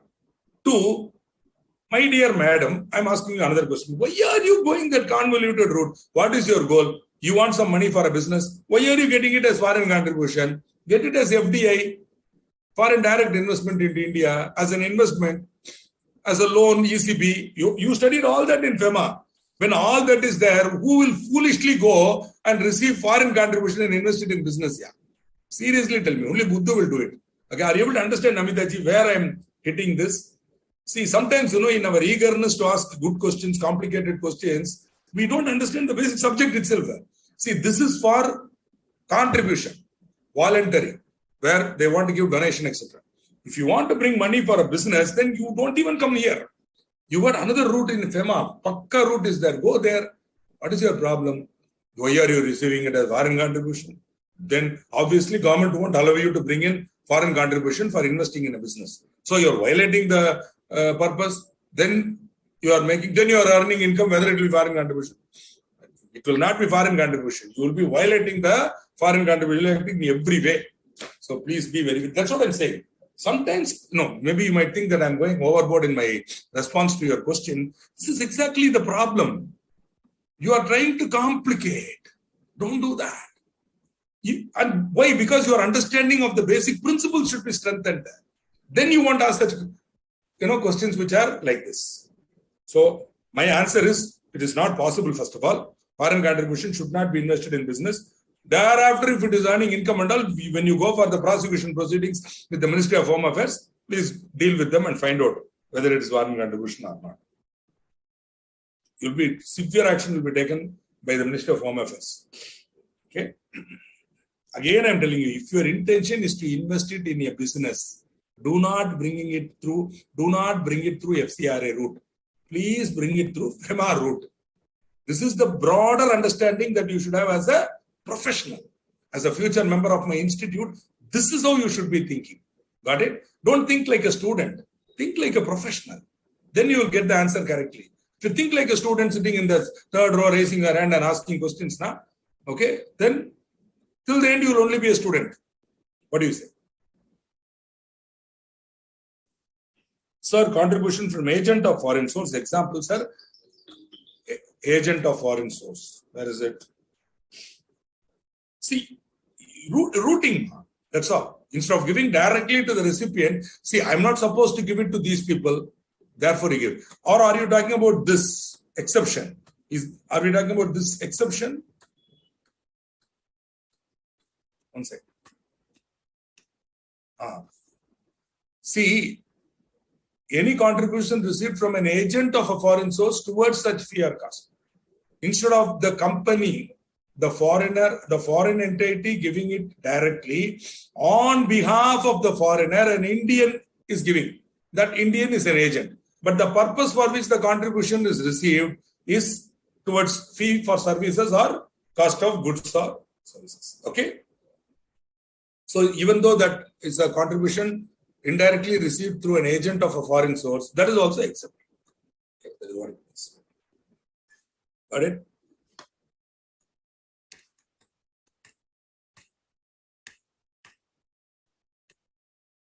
So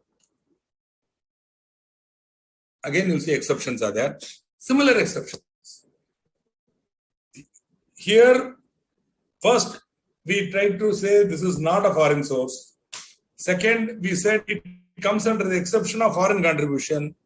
Now we are saying, the law is saying, hey, these matters, section 3 will not apply. We are exempting it from section 3. Go ahead and receive the amount. Or rather, these amounts, if received, they will not be foreign contribution under section 3. Section 3 shall not apply to the acceptance by any person specified in that section of any foreign contribution, where such contribution accepted by him by way of salary, wages, or other remuneration due to him, or to any group of persons working under him in foreign source, or by way of payment in the ordinary course of business transaction in India by such foreign source. Again, this is a mirror image of this. Am I correct? Or rather, extension of this. Okay. So, if it is being received towards salary, etc., wages on, no problem. Don't worry, you can receive. For example, Mr. A is employed by Unido. Okay, if you are not comfortable with Unido, because anyway you will say Unido is exempted. No, sir. Unido is exempted. It's not a foreign source itself. Okay. So, suppose some other foreign NGO is there and they are setting up a person here. They have only one guy here who does the studies and all, impact assessment and comes back. So, to that guy, they are giving him a salary of 2.5 lakhs per month. He is getting it from a foreign source now. No problem. It will come as salary. It comes by way of salary, wages, etc. Okay. So, no problem. So, that is not a foreign contribution, because it is coming as salary, wages, etc. Similarly, I am a consultant. I have given some consulting on FCRA to a foreign body, right? What is the implication of FCRA for operating in India? Study. I have given them the study for which they paid me $2,000, right? Though I am receiving from a foreign source, it is for payment in the ordinary course of business transacted by them. No problem. By way of payment in the course of international trade or commerce, straight away all current account transactions. I have sold, exported goods, receiving payment, not a foreign contribution. I have rendered service, okay, receiving payment in foreign contribution, not a foreign exchange, not a foreign contribution. Again, they are exempting the same. All commercial transactions are exempted in it. Let's put it that way. Where you are receiving any money from abroad in consideration for a commercial transaction or for salary, etc., not a foreign contribution, not governed by section 3. as an agent of a foreign source in relation to any transaction made by such foreign source with the central government or state government. See, there is a foreign source. You are an agent in India operating on their behalf. On their behalf, you are receiving money. Though technically it's like their money you are getting, it is exempted. They want to just exempt an agent of a foreign source in India who is receiving money on behalf of the foreign source. Okay? In relation to a transaction with the central government or state. Good. So that they need not worry whether it's a foreign source or not. He can simply take it, and as an agent, he can do whatever he wants with it. As an agent, they may ask him to do something, he can do it, or he can send it back, etc., etc. Whatever he does, though the ultimate source is a foreign source, because he's not receiving it in his own name. He's receiving it on their behalf. It's like A, instead of sending money to India, is telling his agent, collect it from C, right? Collect it from C. In a way, it is like A has given the money, na? In a way, it's like A has given the money, na? So the A is a foreign source. In spite of that, I'm receiving it here as an agent. So it is exempted under Section 3. Otherwise, if this exemption is not there, this would be treated as a foreign contribution under Section 3. Classic example is, there might be a lot of agencies in India which are operating on behalf of a foreign source. So what they do is, they will sort of act on behalf of the foreign source, okay, execute some work for which the foreign source will be paid now. Instead, the agent will collect it on his behalf. Okay, that could be the terms and conditions between the foreign source and the central government or state government. So in those cases, no, it will not, foreign contribution, Section 3 will not apply. By way of gift or presentation made to him as a member of any Indian delegation, provided that such gift or present was accepted in accordance with the rules made by the central government with regard to the acceptance or retention of such gift or presentation. Again, it is value-based. You cannot receive to, even the President of India, Prime Minister of India, when they go abroad, when they receive costly gifts from a foreign country, they cannot keep it. It has to be kept in the Raj Bhavan or whatever, in their official residence. They cannot take it home when the next election they don't win. They have to leave it and go. That cannot take it. It belongs to the government of India. Okay, but if it is of certain reasonable value, okay, chalo, keep it. So the government has formed certain rules for this. Section 3 shall not apply to the following cases also. Very important. E is a very interesting, could be a question in the exam. Any amount received from your relative, from his or her relative, but there is a limit of 1 lakh per financial year. Friends, please note, gift from your relative is not covered by Section 3. So the prohibition, I gave an example now. Foreign citizen. When I told foreign source, we spoke about citizen of a foreign country. Okay. I also made that big comment about who is the citizen of foreign country and all that. Thereby cheesing off a lot of people abroad who are from India. That's how it is. So, but then your brother is now a citizen of Canada. Wow, congratulations.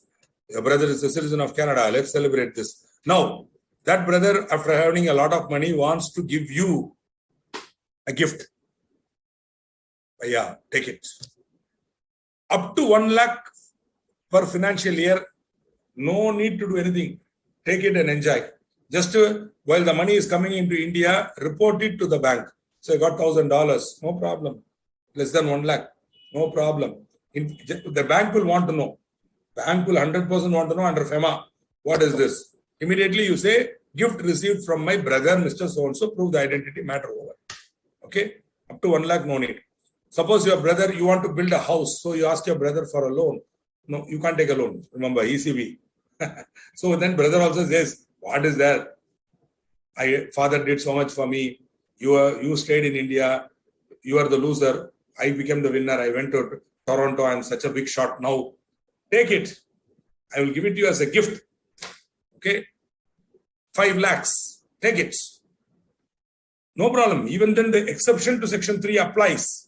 But you should inform the central government online in Form FC1 within 30 days from the date of receipt. That's all.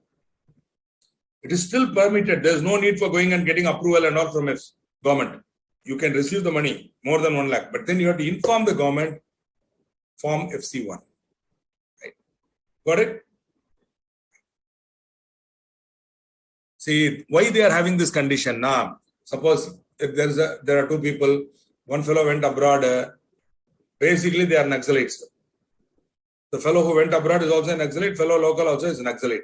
For example, there could be now. So they have suffered so much in Telangana district that they are disgusted with the government of India.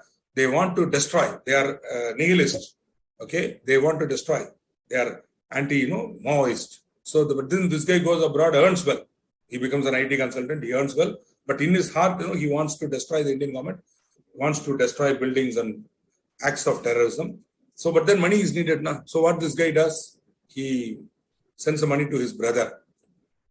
Now, this is what we are trying to catch here. So the brother has to report it in form FC1. Suppose this guy is consistently sending, every year sending 25 lakhs, 30 lakhs, and this brother is getting it. Central government will send a mail, ask him, come, please come. Let's have a discussion. Who are you? What is your background? What is you are doing with this money? Show me the proof. They have the right to do this.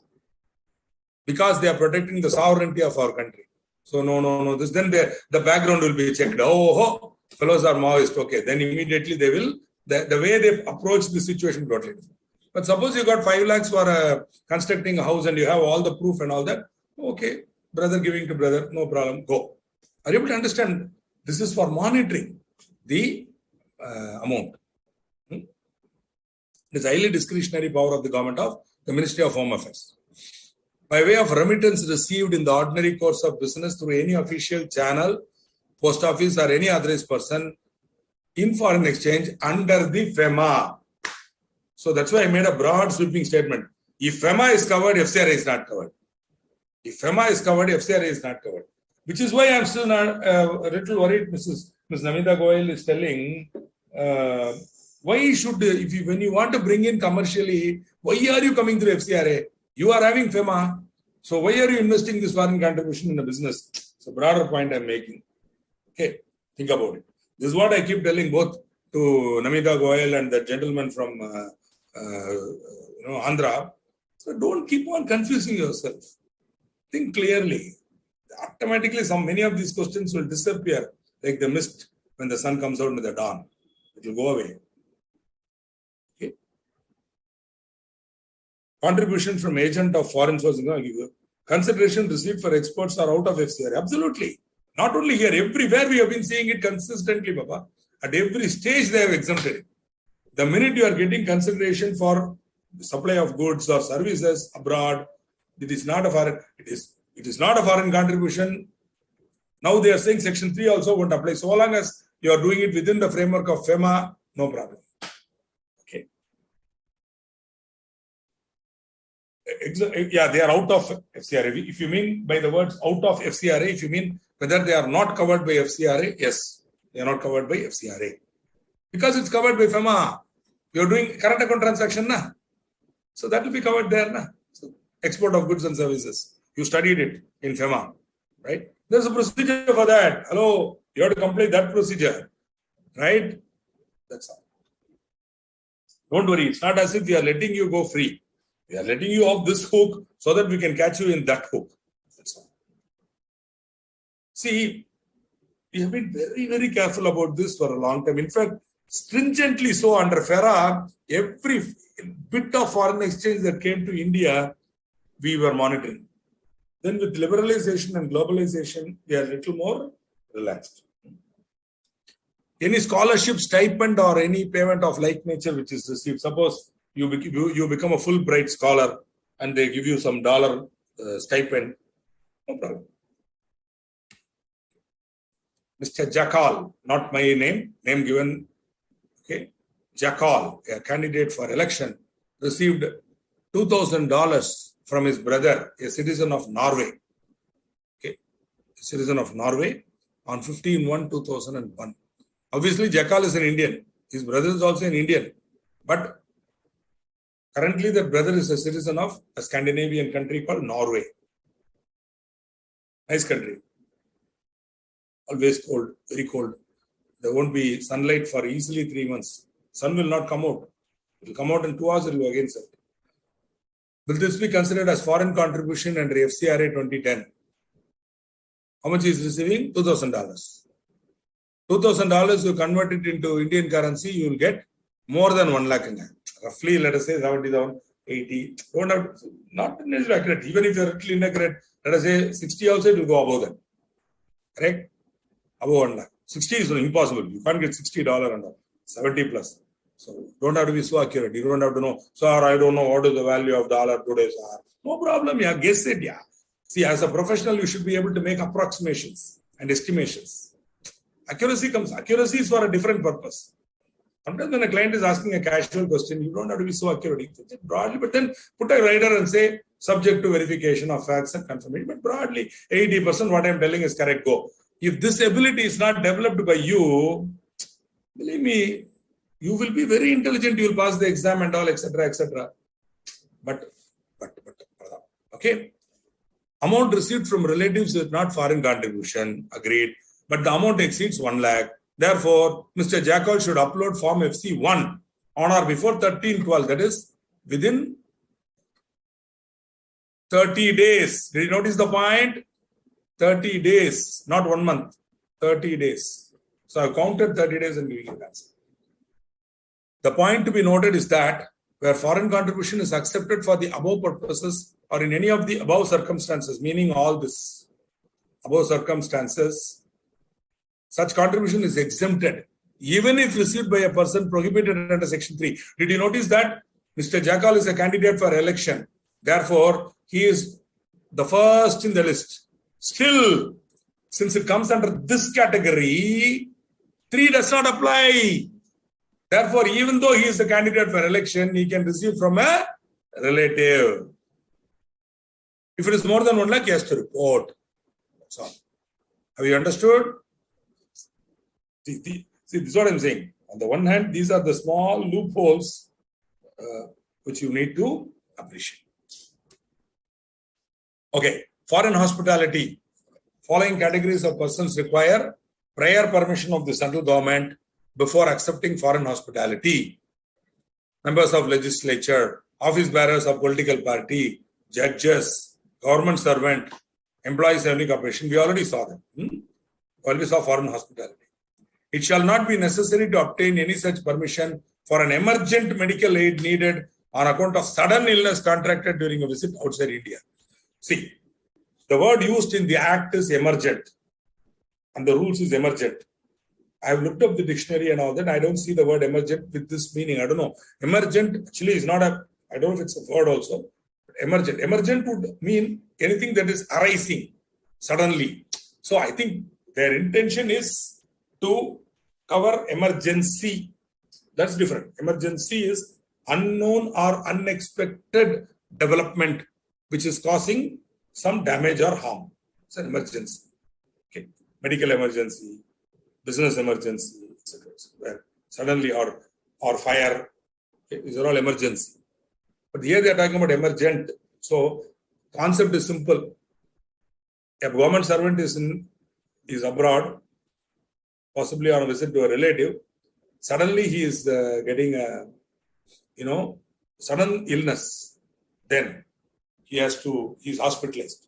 And his brother, who is a foreign citizen, is handling the expenses. So technically it is foreign hospitality. But there is no need for obtaining prior permission, obviously, because it is an emergent medical aid need. Okay, so he can go ahead and enjoy the foreign hospitality.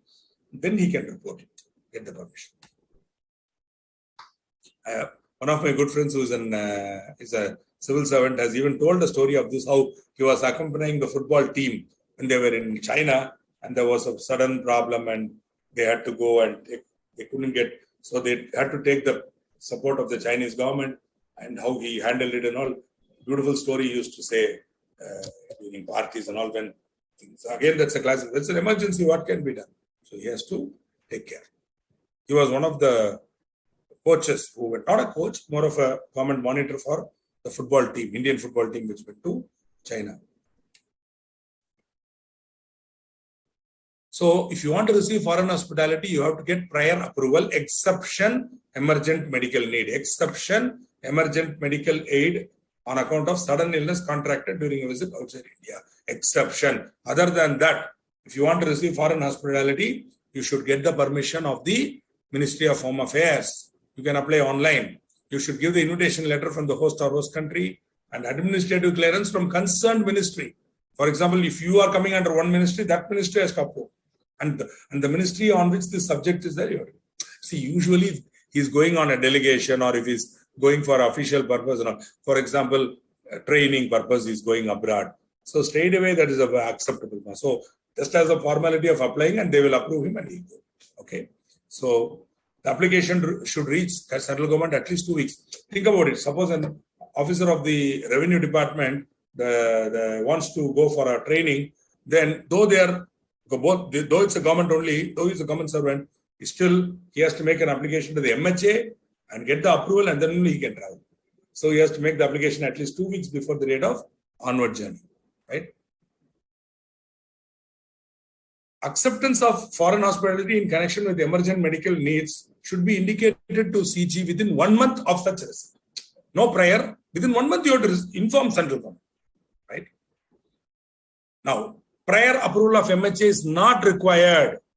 Following cases where the entire expenditure on the proposed foreign visit is being met by our government, central state government, or any central state PSU. We are meeting it, yeah. Where is the foreign hospitality there? In fact, this need not be stated.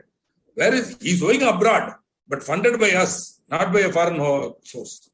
Where the proposed foreign visit is being undertaken by a person in her personal capacity and is met by the one.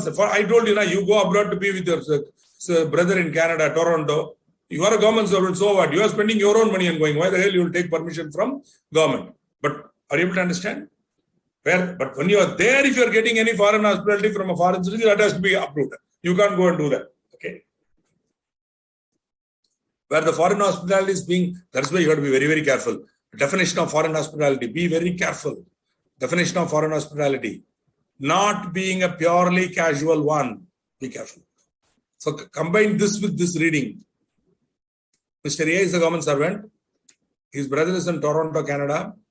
He goes on a personal visit, funded by himself. His brother takes him for a star hotel and where they have a beautiful dinner and all. Yes, foreign hospitality, but of a casual nature. Okay? Where the foreign hospitality is being provided by an Indian national living in a foreign country, not a foreigner. Again and again, be careful. Indian national means holding Indian passport. Okay? Don't use the word Indian very casually and loosely. You may be of an Indian origin. Today, who are you? I want to see your passport. Cases involving acceptance of an assignment on salary, fee, or remuneration, where he is going for an assignment. See, I'm going for a consulting assignment to South Africa. There, obviously, when I'm there, they have to provide some hospitality. I can simply go there and eat in the local restaurant. My contract will clearly mention, when I am there, you have to take care of my boarding, lodging, everything you have to take care. Then only I'll move out of India to Johannesburg. Okay? So that is accepted. That is not covered. Cases involving funding offered by an agency. Of course, please don't forget, the example given by me is wrong because I'm not coming under any of these categories. So straight away, not covered at all. Suppose a government servant himself is going on a consulting assignment and he is getting a fee, etc. Then that is not covered. And any hospitality provided is also not covered. Cases involving funding offered by an agency mentioned in Annexure 2. So don't worry about mugging up Annexure 2. There are some agencies and organizations mentioned there. If they give, that is also not covered. That is not covered by, you don't have to get prior approval. For example, United Nations, all that blah, blah. Cases involving visits undertaken by the members of an Indian parliamentary delegation under bilateral exchange. Means they come here because these fellows we are voting and electing them. No, they're so tired. No, so they have to go to Macau and they have to go to Hong Kong. No, so they'll go as a Indian delegation, Indian parliamentary delegation to see how Hong Kong has developed and how we can develop. They will come back and tell us how we can develop. So we fund them and they receive some foreign. They receive hospitality in Hong Kong. We bring Hong Kong people and give them hospitality here bilaterally. Fantastic. Not covered. Cases involving visits undertaken in pursuance of a bilateral agreement between the government of India and the government of the country concerned. In all cases, it is approved by the government and no problem. Already approved. It's an approved activity. Cases involving long-term, short-term foreign training courses approved by the Ministry of Personnel Training. So if it is approved training, no problem. You don't have to apply prior approval. But if it is something new, then you have to go for prior approval. Right?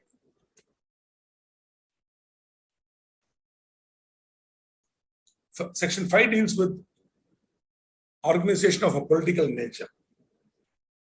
Some organizations may not be registered as a political party, but their activities and ideologies may be such as to be closely aligned to a political party. Under this section, central government can identify these organizations and notify them as organization of a political nature. Thereafter, the provisions of the Act will apply to these organizations as if they are an organization of a political nature. Right? So there is a prohibition on political party, right, to receive foreign contribution. That prohibition will apply to an organization of a political nature. While giving you the list, they said an organization of a political nature also cannot take it, right? Foreign contribution cannot be received by an organization of a political nature. Okay, so both political party and organization of a political nature. Are you now able to link it? So, which is an organization of political nature? You don't know. That will be determined under section 5. How they will do it? They may get a complaint also from somebody. They might say, hey, this body, though it's not a political party, they are having political nature. So, how it is to be done? Central government has to be satisfied based on information or that it is of political nature, having regard to its activities and ideology. So, a notice is given to them, giving them an opportunity to make a representation. Then that organization may make a representation to CG and say why we are not to be identified as an organization of a political nature. Then after listening to the representation, they will either drop the proceeding or declare the body as an organization of a political nature. Right? Good. So the central government may, after considering the representation, etc., it may either drop it or it may specify the organization as an organization of political nature and make the order accordingly. Once it is published in the official gazette, that organization also cannot receive any foreign contribution. Once the proceedings are initiated, the order should be made within 120 days of issue of notice or within a further period of 60 days. One more thing, simply central government cannot wake up in the morning, the government official cannot wake up, MHA deputy secretary cannot wake up in the morning and send a letter. He should give the reasons. MHA, Ministry of Home Affairs, is the instrumentality of the state. So the state or the instrumentality of the state should state the reasons in writing for any decisions taken by it. Okay, simply you cannot say because I say so. You are not a dictator. You are, unfortunately for these people, occasionally they need to be, the government servants need to be constantly reminded that they are operating within the framework of a sovereign democratic republic, where the citizens of the country are protected by the judiciary. And the legislature is supposed to form laws for the citizens, okay, and not for the government. Right. So this is it. Now, section 7. No person who is registered and granted as a certificate or has obtained prior permission under this act and receives any contribution shall transfer such contribution to any other person. Major amendment to section 7 happened in 2020. Earlier this was not there, which is why these, shall we say, these nodal agencies could be there, these routing agencies could be there, etc., etc. They could, sort of they could move it on. They could get it and move it on to the recipient. Of course, these foreign NPOs, no, not-for-profit organizations and NGOs, were performing a very good service. They identified the need. They saw which is the NGO which is actually doing this. They reevaluated them. Then they ensured that they are, in many cases, these people did not have a framework. The framework was put in place. And then the money was routed through, channelized from a foreign source. All this they were doing. But today, such organizations, which receive foreign contribution, they cannot transfer it to any other person. Of course, there is a framework. For example, if you are receiving foreign contribution, you cannot transfer it to another party. So you cannot transfer it to any person, but then they give two exceptions. One, if you have received foreign contribution, now you are not utilizing it directly, you can give it to somebody, like a person who has not been granted a certificate of registration or prior permission. You can give, but the amount that you give to such a person or organization should not exceed 10% of the total value of foreign contribution received by the transferor. And in order to do this, even this 10%, you have to get the prior approval of central government. See, they are giving a small escape valve.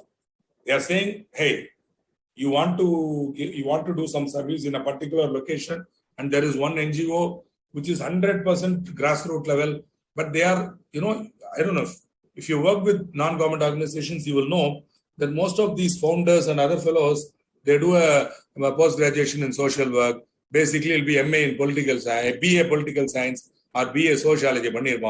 Then you will go for a MA or in HRM or MA, mostly in social work, MSW, from some reputed university, and a lot of that. I'm associated with the Banyan Association for Leadership, where I teach these potential NGO founders financial discipline.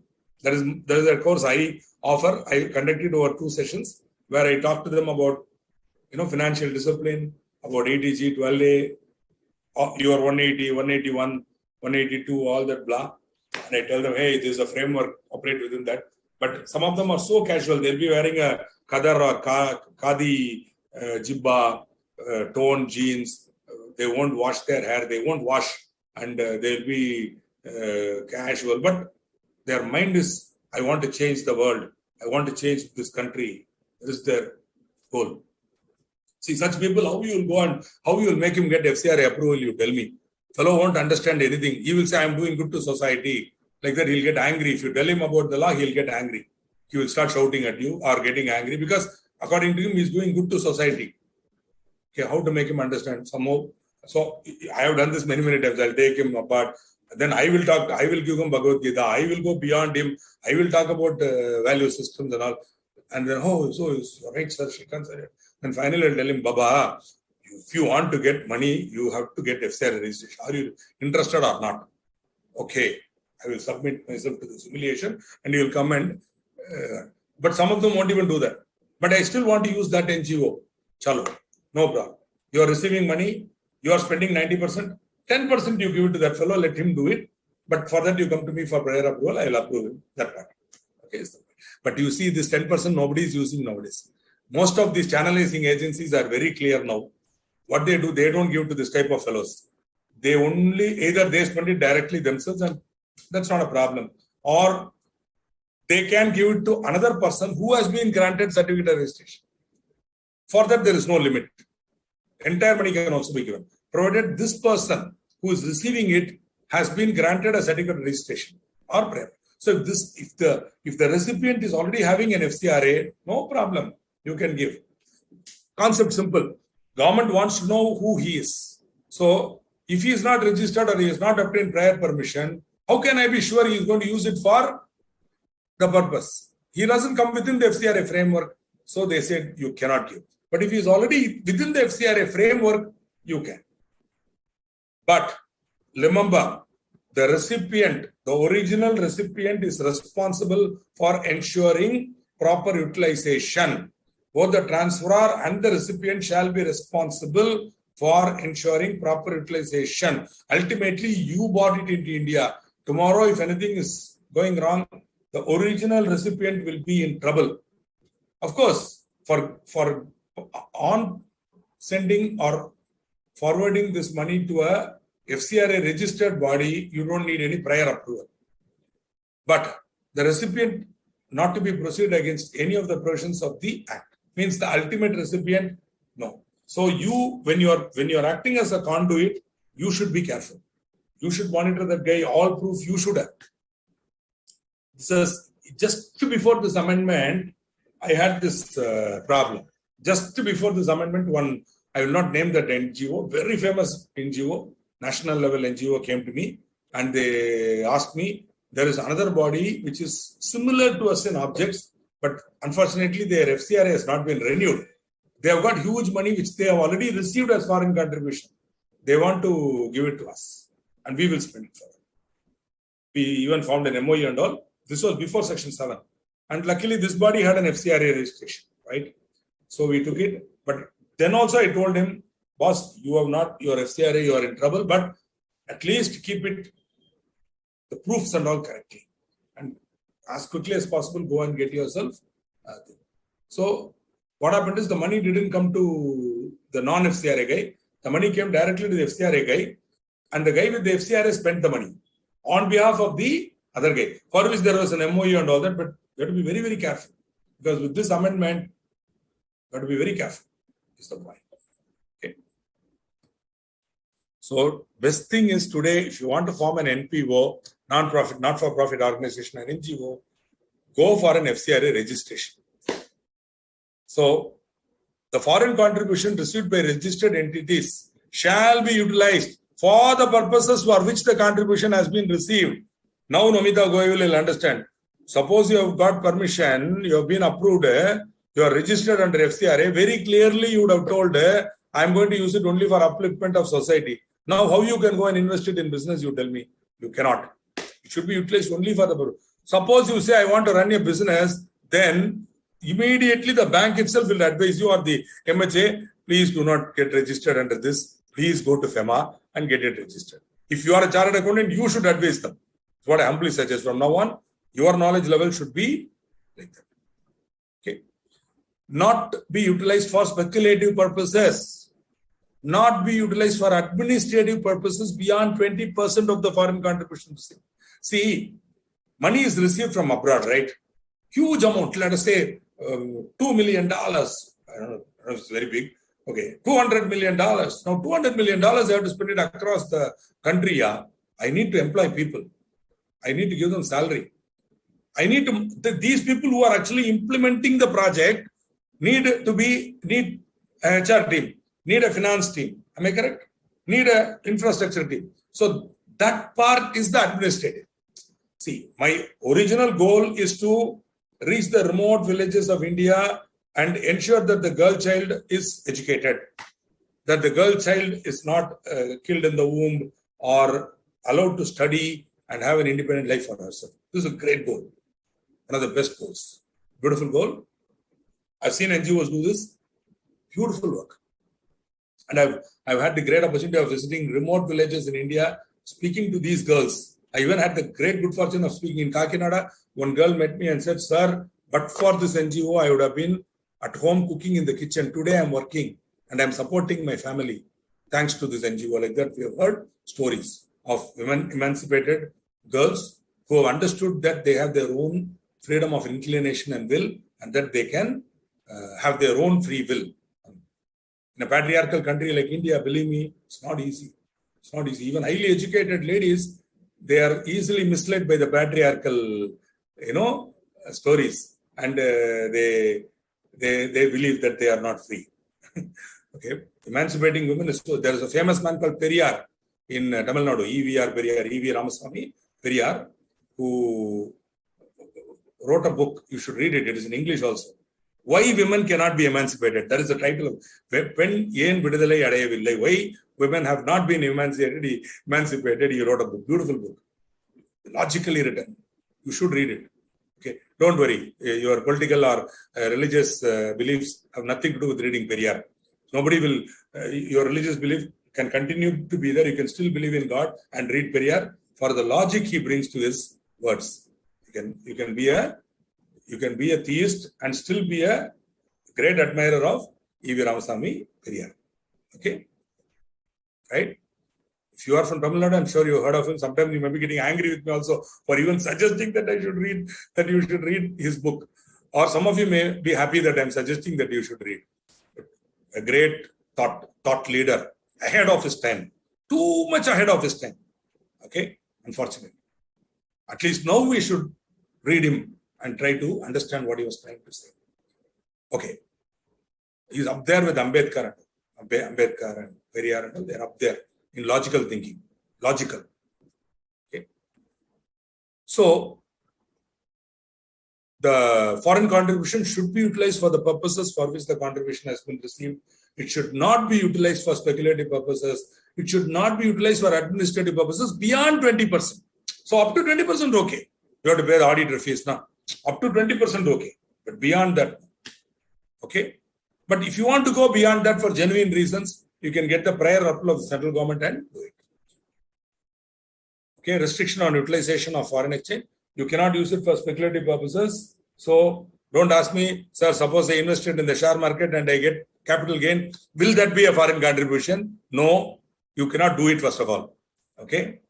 Any risk is there of appreciation or depreciation. See how beautifully they've used the word. As a finance professional, you should appreciate this sentence. Any activity or investment that has an element of risk of appreciation or depreciation.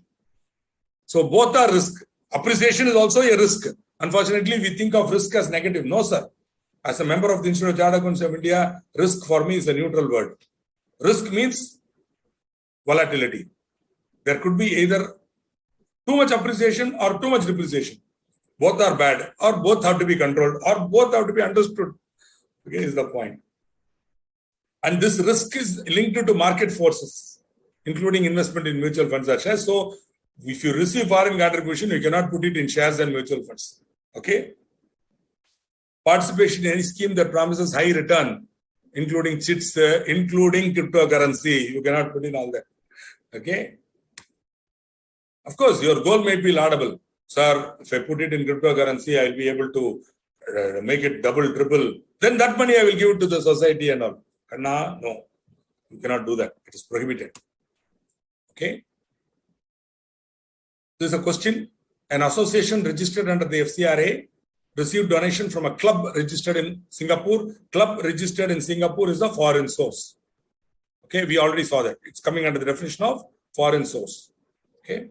Now the association proposes to transfer 10% of the donation to Home for Aged Society, an unregistered person, and 15% to Welfare Club, a registered person. Absolutely possible. 10% if you want to give to Home for Aged Society, you have to get prior approval of MHA. 15% to a registered person, no limit. And to invest a portion of the donation in chits, no, you cannot do that. It's prohibited. Straight away 6 marks, ma. Think about it. Okay? Think about it. Matter of 6, 7, 8 lines, you will get 5 marks straight away for this question. While I might be talking in general, giving you a lot of unnecessary inputs, giving you some gupsup and story and slokam and all that, believe me, I am focused on clearing the examination. I am focused on clearing the examination. You should be focused. So, a person who is clearly focused on the goal now, they have the luxury and ability to go wherever they want, talk about whatever they want. Okay. It is only people who are confused, who don't know what they are studying also, they are worried about reading other than what they are. Sir, don't talk to me about all this, sir. I want to study for the exam, sir. I want to pass, sir. Huh? No. Please remember, a matured professional will get inputs from various sources because you got strategic management and all, where your knowledge should be wide. Then the way you write the answer itself will be very erudite. And the exam will be so much impressed by your ability to communicate. Okay, here's a question. Let's go through that. Namita Goyal again.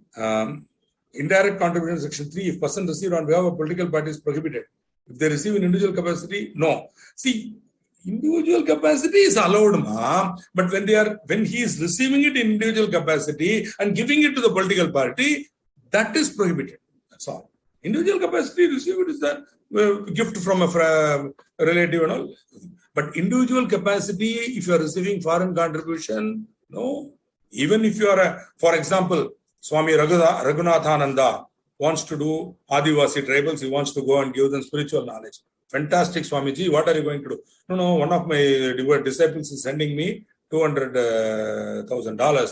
Sorry, Swami Raghudananda should get prior approval under Foreign Contribution Regulation Act.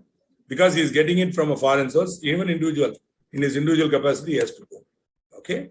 But suppose Raghunathananda is taking this money and giving it to a political party, prohibited. Prohibited. You got it? That's how it is. Right. Namitaji, wrap your mind around the principles. Then the questions will cease and the answers will emerge. Mr. X, now I have another question, Namita again. Mr. X goes to, sir, if Mr. X goes to Canada at his brother's residence, dinner at 5-star hotel for, no, that's what I gave the example, no, it's a casual.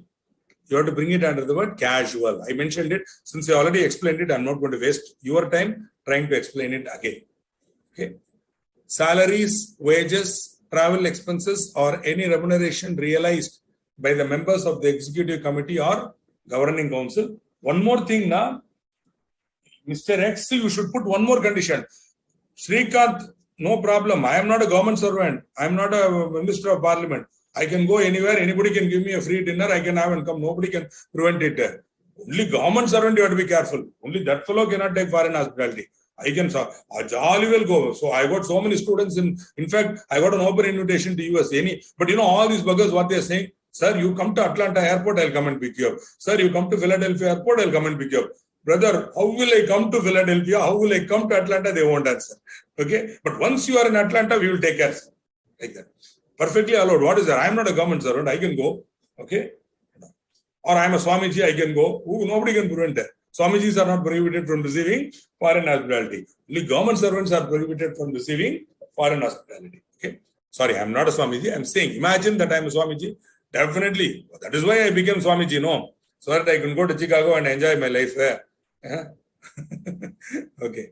So, salaries, wages, travel expenses, or any remuneration realized by the members of the executive committee or governing council. Okay. So, when there is a governing council and you are paying them salaries, wages, etc., that is administrative expenses.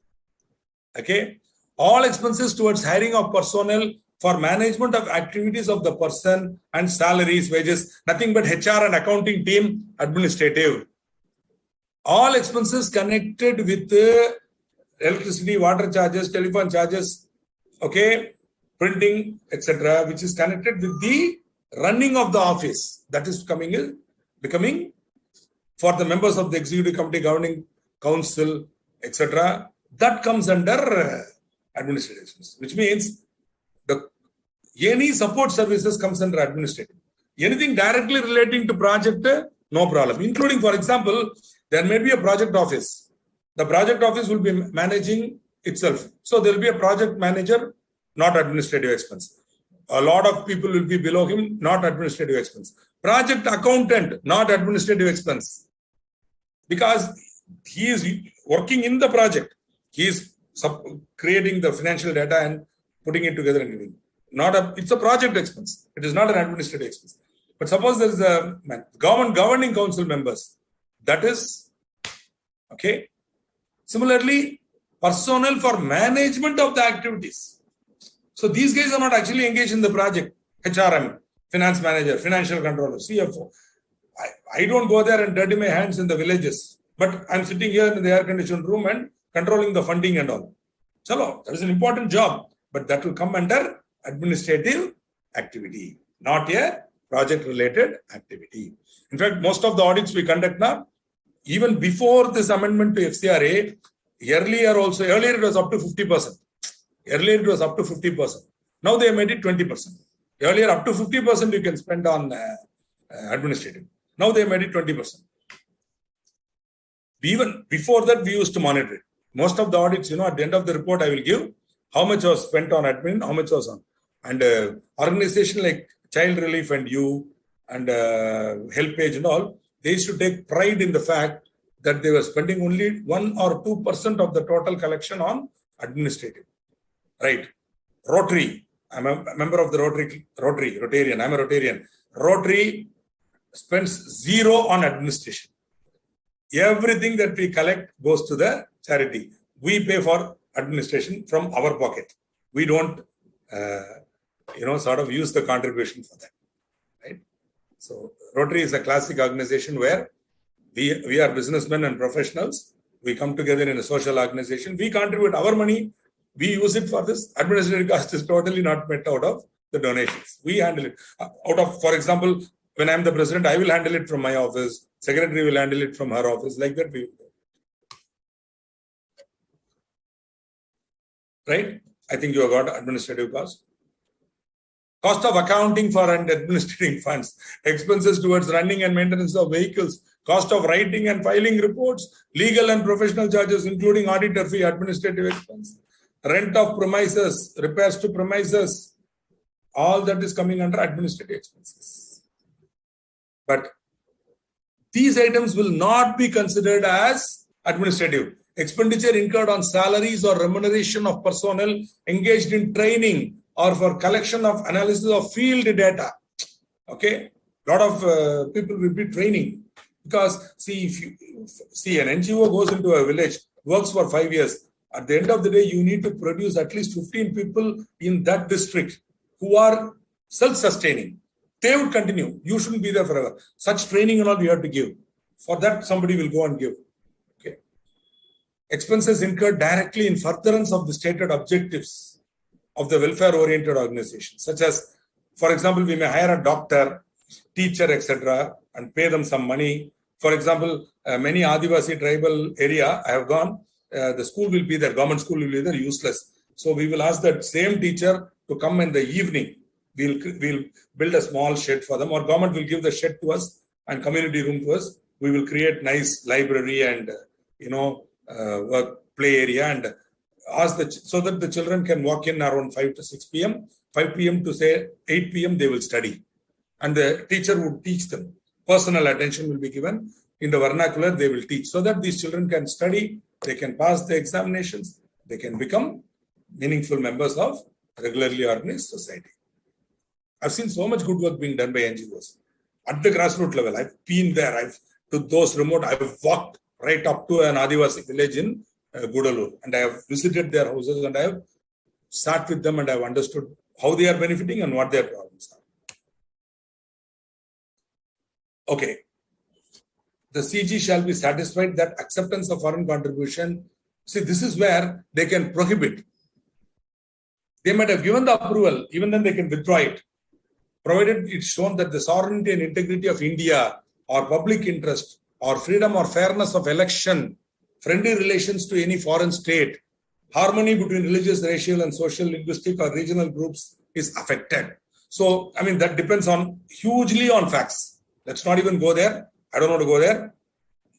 It will be from fact to fact, state case to case. Whether that is the opinion formed by the MHA, they can prohibit the organization. Okay? Right? Now, they have the right to, of course, such person can go to the High Court, right up to Supreme Court, fight that also. Because if there's a prohibitory order, that can be contested in High Court. Against the prohibitory order, you can go on a writ. Because it's an action of the government, go on a writ. Then there's a High Court. Then if you are not happy there, then go to Supreme Court and get it. Where the central government is satisfied after making such inquiry that any person has in his custody or control any article, currency in contravention of any of the provisions of this Act, Section 10. Again, see, Damita asked one question and then she provokes me into giving so many answers. If you take the money for a certain purpose and then invest it in business, you will be caught under Section 10. It's in contravention. Then that money will be frozen. And it will be treated as if it is obtained by unlawful means. Okay, be very, very careful. Right. So, modes of accepting foreign contribution. One is by registration, the other is by prior permission. Both, for just sake of fun, you go to the Ministry of Home Affairs website. Clearly, it's all very much online. You can upload the application and you will get it. Application is in Form C3A. for every, where you should have a definite cultural, economic, educational, religious or social program. Okay, you can accept foreign country. You can have religious also. Why not? I'm advising a lot of Christian missionaries. I'm advising a lot of Islamic organizations, a few Hindu organizations also, and they are all there. And because nobody will give foreign contribution to an Hindu organization. I've rarely seen. Even our so-called NRA brothers and sisters are not interested in giving us money. They want to give us motivation. They want to take money from us. They don't want to give us money. Okay. Right. So every person having a definite cultural, economic, educational, religious or social program shall accept foreign contribution only after obtaining a certificate of registration from the central government. How to get it? Apply in Form FC3A. I mean, who are you? What are you? Details and all you give. They are happy, they'll give you. Generally, FCRA approvals are received. So long as you are good and you have no ulterior motive, if your objects are clear, they give it to you. Even if it's religious, they give it to you. Nothing wrong in that. The approval will be given. Okay. See, there was a recent problem with a particular NGO called the Missionaries of Charity, the one founded by the great Mother Teresa. There was an unfortunate situation there. They were denied the renewal. We'll come to that when I come to renewal. I'll talk about it. Here only application. So they will see. Of course, the MHA will do some background study on the founders, whether they have been criminally proposed or whether in any other country they have done any nonsense, etc. And today, though it's a little charged matter, it's emotionally charged. I have to talk about it here because Missionary of Charity was not given renewal because there was a complaint in Parliament that they were proselytizing, that they were using the charity to convert poor girls into Christianity or whatever. Unfounded, proved wrong. They have been given their renewal. Now they are very much approved under FCRA. They are entitled to receive contribution. You can contribute if you want. But the point is, when that suspicion is there, they may not get. See, forcible conversion into a religion. It's a very, very emotionally charged matter. Anyway,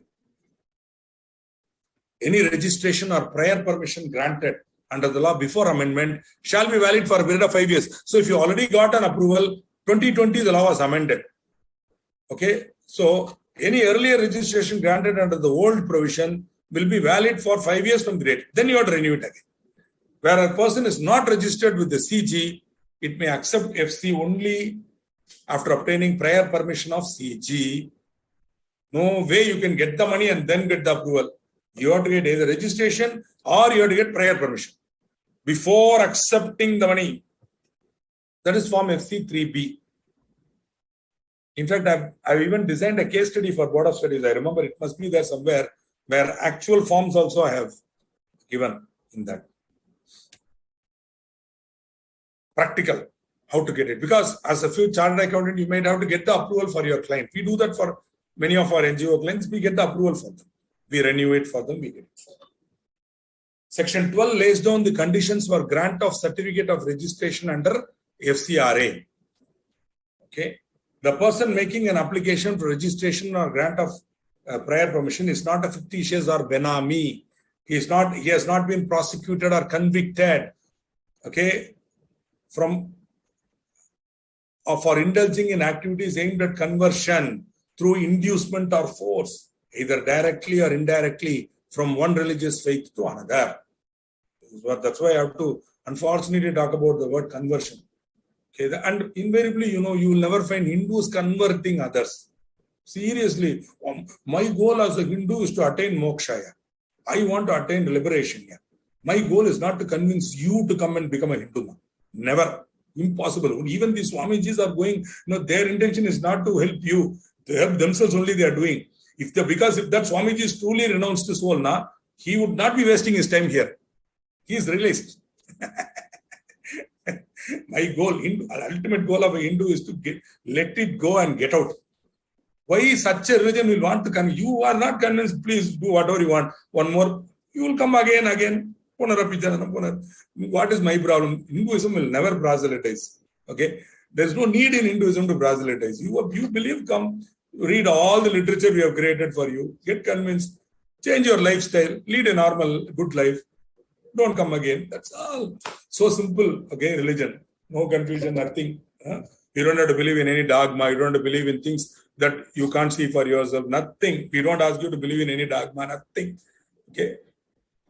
Good. That's we won't ever. But other religions maybe. I mean, when I'm convinced that Christianity is good and I go there, good, yeah. Nobody can prevent him. But when it is done through inducement or force, then they sin. Has not been prosecuted or convicted for creating communal tension or disharmony in any specified district or any other part of the country. Okay, communal discord has not been found guilty. You go to Google and research this, you'll find so much emotionally charged history in Odisha, where in about 15, 16 years ago, an entire American family was killed. A priest, father was killed, reverend was killed, along with his wife and children. Power missionaries, misguidedly, they came to India thinking they can convert Indians. Nothing wrong. They wanted to spread their religion. They came. That is how the British came. When they came, spread their religion. Boss, nothing wrong. If you honestly believe that the truth is in that religion, please move. Okay? Perfect freedom of inclination, religious belief. We promised it to you in the Constitution. We are not going to take it away from you. You want to change, please. But it should be voluntary, not forced. Okay? Has not been found guilty of diversion or misutilization for its funds. Okay? Again and again, Namita's question is haunting me. Misutilization of its funds. Is not engaged or likely to engage in propagation of sedition or advocate violent methods to achieve its ends. I give you the example, now Maoists, Naxalite and Maoists. They want to use violent methods. Okay, sorry, we won't permit you to get money for that. No way. No way. Okay. The person making an application for registration or grant of prior permission is not likely to use for personal gains or divert it for undesirable. Our friend Nityananda and all, personal gains, undesirable purposes, has not contravened any of the provisions of this act. As I am talking about conversion, I have scant regard for Swamiji's also. Equally bad. Okay. Has not contravened any of the provisions of this act. Has not been prohibited from accepting foreign contribution. Earlier, the person being an individual, yes, neither been convicted under any law for the time being in force or nor any prosecution. Please note, any law means even foreign law. Are you able to understand? You have to be so carefully analytical while reading. Any law. Okay. Indian law, foreign law, all laws. But not father-in-law. Okay. The person being other than individual, any of its directors or office bearers, has neither been convicted under any law nor any prosecution is pending against him. So once these conditions are satisfied, the grant of certification is given, and there are certain general conditions which you will anyway agree in, that you will find final undertaking will be there. You will undertake that you will not do anything which is having this, that you will use it only for the purposes, you will not invest it in a business. All that you will agree, then only they will permit you. Section 12 lays down the conditions for grant of certificate registration. We saw that. Okay. So procedure, application to be made to the central government, right? CG on receipt of duly filed application may register within 90 days. If there is a refusal, CG will give the reasons. The certificate, once granted, will be valid for 5 years. So last time we applied for almost all our fellows in 21. When the 20 amendment came, we made an application. We got for many NGOs. All are now pending for renewal in 26. Some are in 26, some are in... Some were having 4-year life. Some are, coming up. They are all coming up for renewal 25 onwards. Some of them who had earlier are now coming this year. One institution is coming up. I was in a discussion the other day with the Board of Governors, where it is expiring in December. I warned them and I said, we will be applying. Please give us all the data. So, cancellation of certificate. The holder of the certificate has made an incorrect or false statement, has violated any of the terms and conditions, violated any of the provisions of this act. See, the poor missionaries of charity, they were caught under this class, indulging in activities aimed at conversion. So the government of India, MHA, said you are indulging in conversion, but they clearly showed it is not so, and they got their approval again. They got their approval again. Okay. If the holder of the certificate has not been engaged in any reasonable activity for 2 consecutive years, simply took the money and kept it.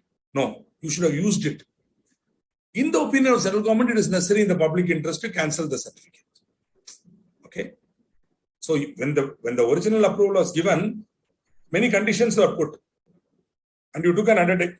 If you violate that also, we can cancel the certificate. So it can be cancelled if any of the other grounds. No order of cancellation shall be made unless the other person has been given a reasonable opportunity of being heard. But see, today, this reasonable opportunity is a farce. You give them pages and pages of material, simply take it, put in the file, do what they want. So, which means what? The executive is absolutely not using its judicial opportunity. It is not applying its judicial mind at all and simply acting like a sort of a stamping authority and doing what the government is saying, they are doing it. That is the problem. So, we have to go to the judiciary every time. Okay. So, obviously, if your certificate is cancelled, you know what happened? You will go to the High Court or the Supreme Court, as the case may be, and get the approval. Then the High Court or Supreme Court will direct the central government to do it. Is the point. So, any person whose certificate has been cancelled under this section shall not be eligible for registration or grant of prior permission for a period of 3 years from the date of cancellation of such certificate. 3 years cooling period. For 3 years, you cannot reapply and get. Similarly, when there is a proposal to cancel, before the cancellation order is passed, they may suspend the thing so that they cannot, once the suspension order is passed now, they cannot get any further contribution. Okay. It will suspend the certificate for 180 days. Right? Whenever there is a suspension, then that person shall not receive any foreign contribution during the period of suspension. Cannot utilize the money also. Okay. Suppose there is an unutilized amount because of suspension or cancellation, then 25% may be spent with prior approval of CG for the declared aims and objects. Point is, there may be some salaries payable, administrative, that it can be met. But the remaining 75% shall be utilized only after revocation of suspension of the certificate of registration. See, suspension is a sort of a limbo where you can be kept till we decide whether to cancel. If you are able to come and satisfy us, please don't. This is how it is. We won't do in future. We have done mistakes, sorry. Then okay, chalo, take it. Then the suspension order will be removed. But if you don't satisfy us, if you keep on acting too smart, then certificate will be cancelled. And then of course you test your judicial remedy. Let the High Court or Supreme Court decide whether you are entitled to the certificate. And if they order us, we will do it. This is the framework within which this whole thing operates. Okay. Suppose an NGO wants to surrender the certificate, they can do so. But before surrendering, the central government will go through and find out whether you have done correctly or not, whether you have complied with all the provisions, and then they will surrender. With that over. Your obligations are over. Renewal, as I told you. You have to renew your certificate within 6 months before the expiry of the period of the certificate. So, if that's what, if it's going to expire in December, I have to make my application in December, November, October, September, August, July. So, by around June end, I have to make my application. Within 6 months before the expiry. Okay. June or July, I have to make my application. The application for renewal of the certificate shall be made to the central government in form FC3C, FC3A, FC3B. FC3A, application for registration. FC3B, prior permission. FC3C is the application for renewal. Right, sir? You can remember it. Form is not difficult to remember. Along with that, you should give an affidavit executed by the office bearer and key functionary and member in pro forma AA, where they will also undertake not to do any of this nonsense. All those things, violent conversion, disturbing communal feelings. I will not do like that. The central government may, before renewing the certificate, make such inquiry as it deems fit to satisfy itself. Okay, so whether they are truly doing the proper things. However, in case the central government does not renew the certificate, which is what happened to our missionaries of charity. Missionaries of charity applied for renewal, they didn't get it. Okay. So the central government gave the reasons and said, we are not happy, we are violated this conversion condition. They again made representation, then went to court, and then finally the central government sort of relented and they gave. The central government may refuse to renew the certificate in case where a person has violated any of the provisions of this act or rules made thereunder.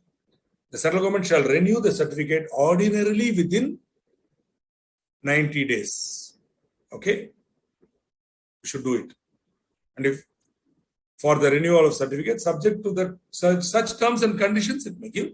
So the fresh certificate, renewed certificate will be valid for a period of 5 years. So 5 years at a time. In case no application renewal is received or such application not accompanied with the requisite fee, the validity of the certificate registration shall be deemed to have ceased. Suppose it has ceased, then a fresh request may be made. See, after all, by inadvertence, they may be asleep, and there may not be an auditor like me keeping on reminding them. So what happens? It is lapsed. Okay, fresh request is given and giving reasons why they could not apply. Pandemic. Pandemic is always there today. The minute there is a problem, is a pandemic, it's a valid reason. So we should thank the pandemic for that. Okay. And a late fee of 5,000 will have to be filed. You can get renewed. The foreign contribution that is being received should be deposited initially into a designated account. Okay.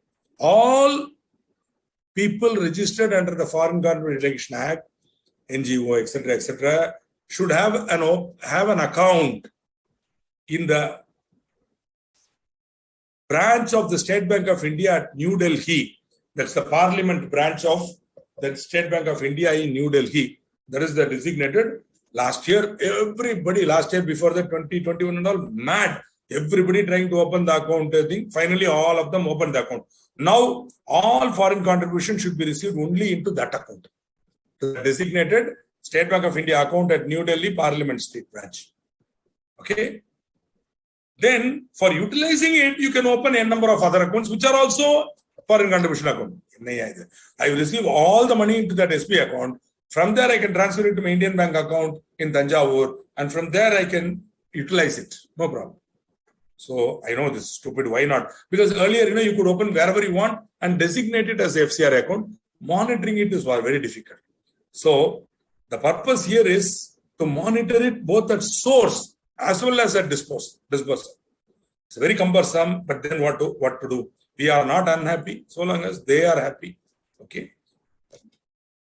No funds other than foreign contribution shall be received or deposited in any such account. This is something many NGOs will ignore. We keep on begging them, telling them, designated FCR account, don't deposit local contribution. Have another account for local contribution. Okay. Local contribution should be received in one account. Foreign contribution should be in another account. Lastly, you have I thought I may not have time to complete, but we have come well within the time. Prior permission versus registration, which to apply depends on your need. See, it's like this. When I am forming an NPO, non-profit organization, as part of the routine formation of the organization, I'll go for registration, which is always good. But suppose an NGO is not registered and they still want to receive some money urgently, then we will go for prior permission. While at the same time, we'll suggest them, hey, if this is going to be a regular feature, please apply for registration. So we'll apply both 3B and 3A, but we will request 3B first so that this amount can be received. Then we will try to move the registration and get the registration also. So this is the way we have to do. Okay. Mr. J. Srivastava and all my dear students of the Institute of Chartered Accountants of India, you are living in a VUCA world. Okay? You are living in a volatile, unpredictable, complex, ambiguous world. And that ambiguity is something you have to live with, my dear friends. I am old. I'm going to die. You will live. Another 90, 80 years you're going to live. 100 years you're going to live. You have to live in a more and more ambiguous world. There is no black and white answer. You can't catch me by the collar and say, Srikanth, registration or prior permission, tell me. So I will say it depends on the circumstance, Baba. But you tell me your facts, I will tell you what to do. Solutions are always dependent on circumstances and context. No direct black and white answers are available to you. Always don't be in a hurry to get the answer. Define the problem correctly the answer will emerge. From the statement of the problem itself, the answer will emerge. Okay, this is my humble submission to you all, because you are the generation that has to, you are the generation that's, your grandchildren are going to be in Mars. They're going to locate minerals in Mars. One of your grandchildren, or many of them, like now, your friends, your brothers and sisters are going to US. These people will go to Mars and Moon. That generation, don't expect clarity. Don't expect black and white answers. If you expect, you will be disappointed. But be comfortable in ambiguity. Be comfortable in the gray area. State the problem clearly and analytically. Solutions will emerge. It's a promise coming from a man who has enjoyed ambiguity, who never wanted answers. Because no answer will be permanent. The permanent answer that I give you today will change day after tomorrow. So which is permanent? Everything is unpredictable. In such a world, float, think, analyze, look at the context, look at the current circumstance. Then the answer will automatically come and give the solution to your client or to your company. This is the secret of success in 2022 AD. Okay. If you are still expecting textbooks which will give you permanently correct answers, then you should stick to mathematics, trigonometry. Even there, quantum physics is there, where it's ambiguous. So stick to your pure mathematics, where trigonometry, there you can get black and white answers. In social studies, in finance, etc., no more black and white answers. Law, I can give you only options. I can give you A or B. If X, A. If Y, B. Like that only I can give you answers. Okay. Good. So, foreign law can't be enforced in India. I'm not going to answer this question. You go and find out for yourself why. If a person is prohibited under foreign law, I cannot register the organization in India. Suppose he has been convicted in Italy, you may say I will permit him to receive foreign contribution in India. It's not applicable in India, but it is applicable in Italy, right? And he has violated it, right? So he is a criminal now. That time, see, who is he? Right, definitely not enforced in India.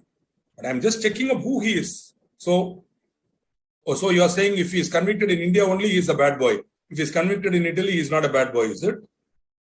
I'm just trying to find out who this boy is before I allow him to bring foreign contribution into, or an NPO in which he is the principal officer. Before they bring money into India, I want to know who they are and what is his background and all that. Okay. See how, like Vikram or Betal, every time I give an answer, Namita Goyal comes with another question. Okay. Good shot. Sometimes, I'm joking. Don't take me seriously. Take me seriously when I'm teaching the subject for the exam point of view. Take me seriously when I'm giving you moral or philosophical suggestions. But don't take me seriously when I'm joking. Right? And this is a joke. Every person who has been granted a certificate or given prior approval shall give an intimation to the central government. This is one of my bread and butter fees earning activities every year. I have about 12 or 13 NGOs. All of them are receiving foreign contribution. Every year we give them Form FC4 electronically. We prepare it. It's nothing but utilization data. So we will give the income and expenditure statement. And also in that FC4, we will show how much foreign contribution was received and how much of it was, how it was utilized, etc. So we have to give the detailed list of donors with the address. And we should also give the utilization of what we did with it and all. It will be done only by a chartered accountant. And it has to be certified only by a chartered accountant. Okay. So this FC4 is a very important activity. This should be filed. This FC4 should be uploaded within 9 months of the closure of the financial year. Okay. Where you are receiving not money, currency, but articles and foreign securities, then that will be covered under Form FC1. Okay. Whereas pure money is FC4. In my case, 100% my NGOs receive only money. So I give only FC4. I've rarely done FC1. But it's nothing but, okay, they gave a van, right? Or they sent a van from abroad, which Mitsubishi van, they sent it. Good. We received it. We are using it. That's all. Just mention what is the asset. description and details. What is it utilized for? It is utilized for taking Adivasi children from their villages to the local school. That's all utilization shown. So long as you are using it for the purposes for which you got it, we are happy. It's only when you misuse it that we are unhappy. We will cancel your certificate, suspend it, and all that. Okay. You should also, along with that, you should also give a statement of the account from the bank completely, so that they will tally it, whether you are disclosing all the foreign contribution in your books. Okay. And the accounting statement should be preserved for 6 years. Even if you are not receiving foreign contribution, if you are registered, you have to file a nil report. Okay. But where no foreign contribution has been received or utilized, there is no need for chartered accountant certificate. Obviously not. There is no need, but still you have to file a nil report. Right? Some of my NGOs do that because they are not getting this year, but they will get next year or next year. So they will keep it away. Wonderful. Exactly 10 again. Exactly 10, or rather 10-1. God is great that we could complete it well on time. I hope you have received good knowledge today, and I hope I have not wasted too much of your time in my unnecessary thing. But think about it as a future exalted member of an exalted profession. You should have a lot of clarity in your thinking. You should hold on to your opinion while at the same time being willing to listen to other people and form opinions. Okay, I wish you all the very best and look forward to maybe meeting you sometime in person. And if you do, you've seen this ugly face, please introduce yourself to me wherever I am, maybe in Nagaland, maybe in Tripura, maybe in Gujarat, maybe in Kanyakumari, maybe in Jammu. Wherever we meet, my dear friend, I look forward to meeting you and wish you all the very best in your examination. Good day. Bye.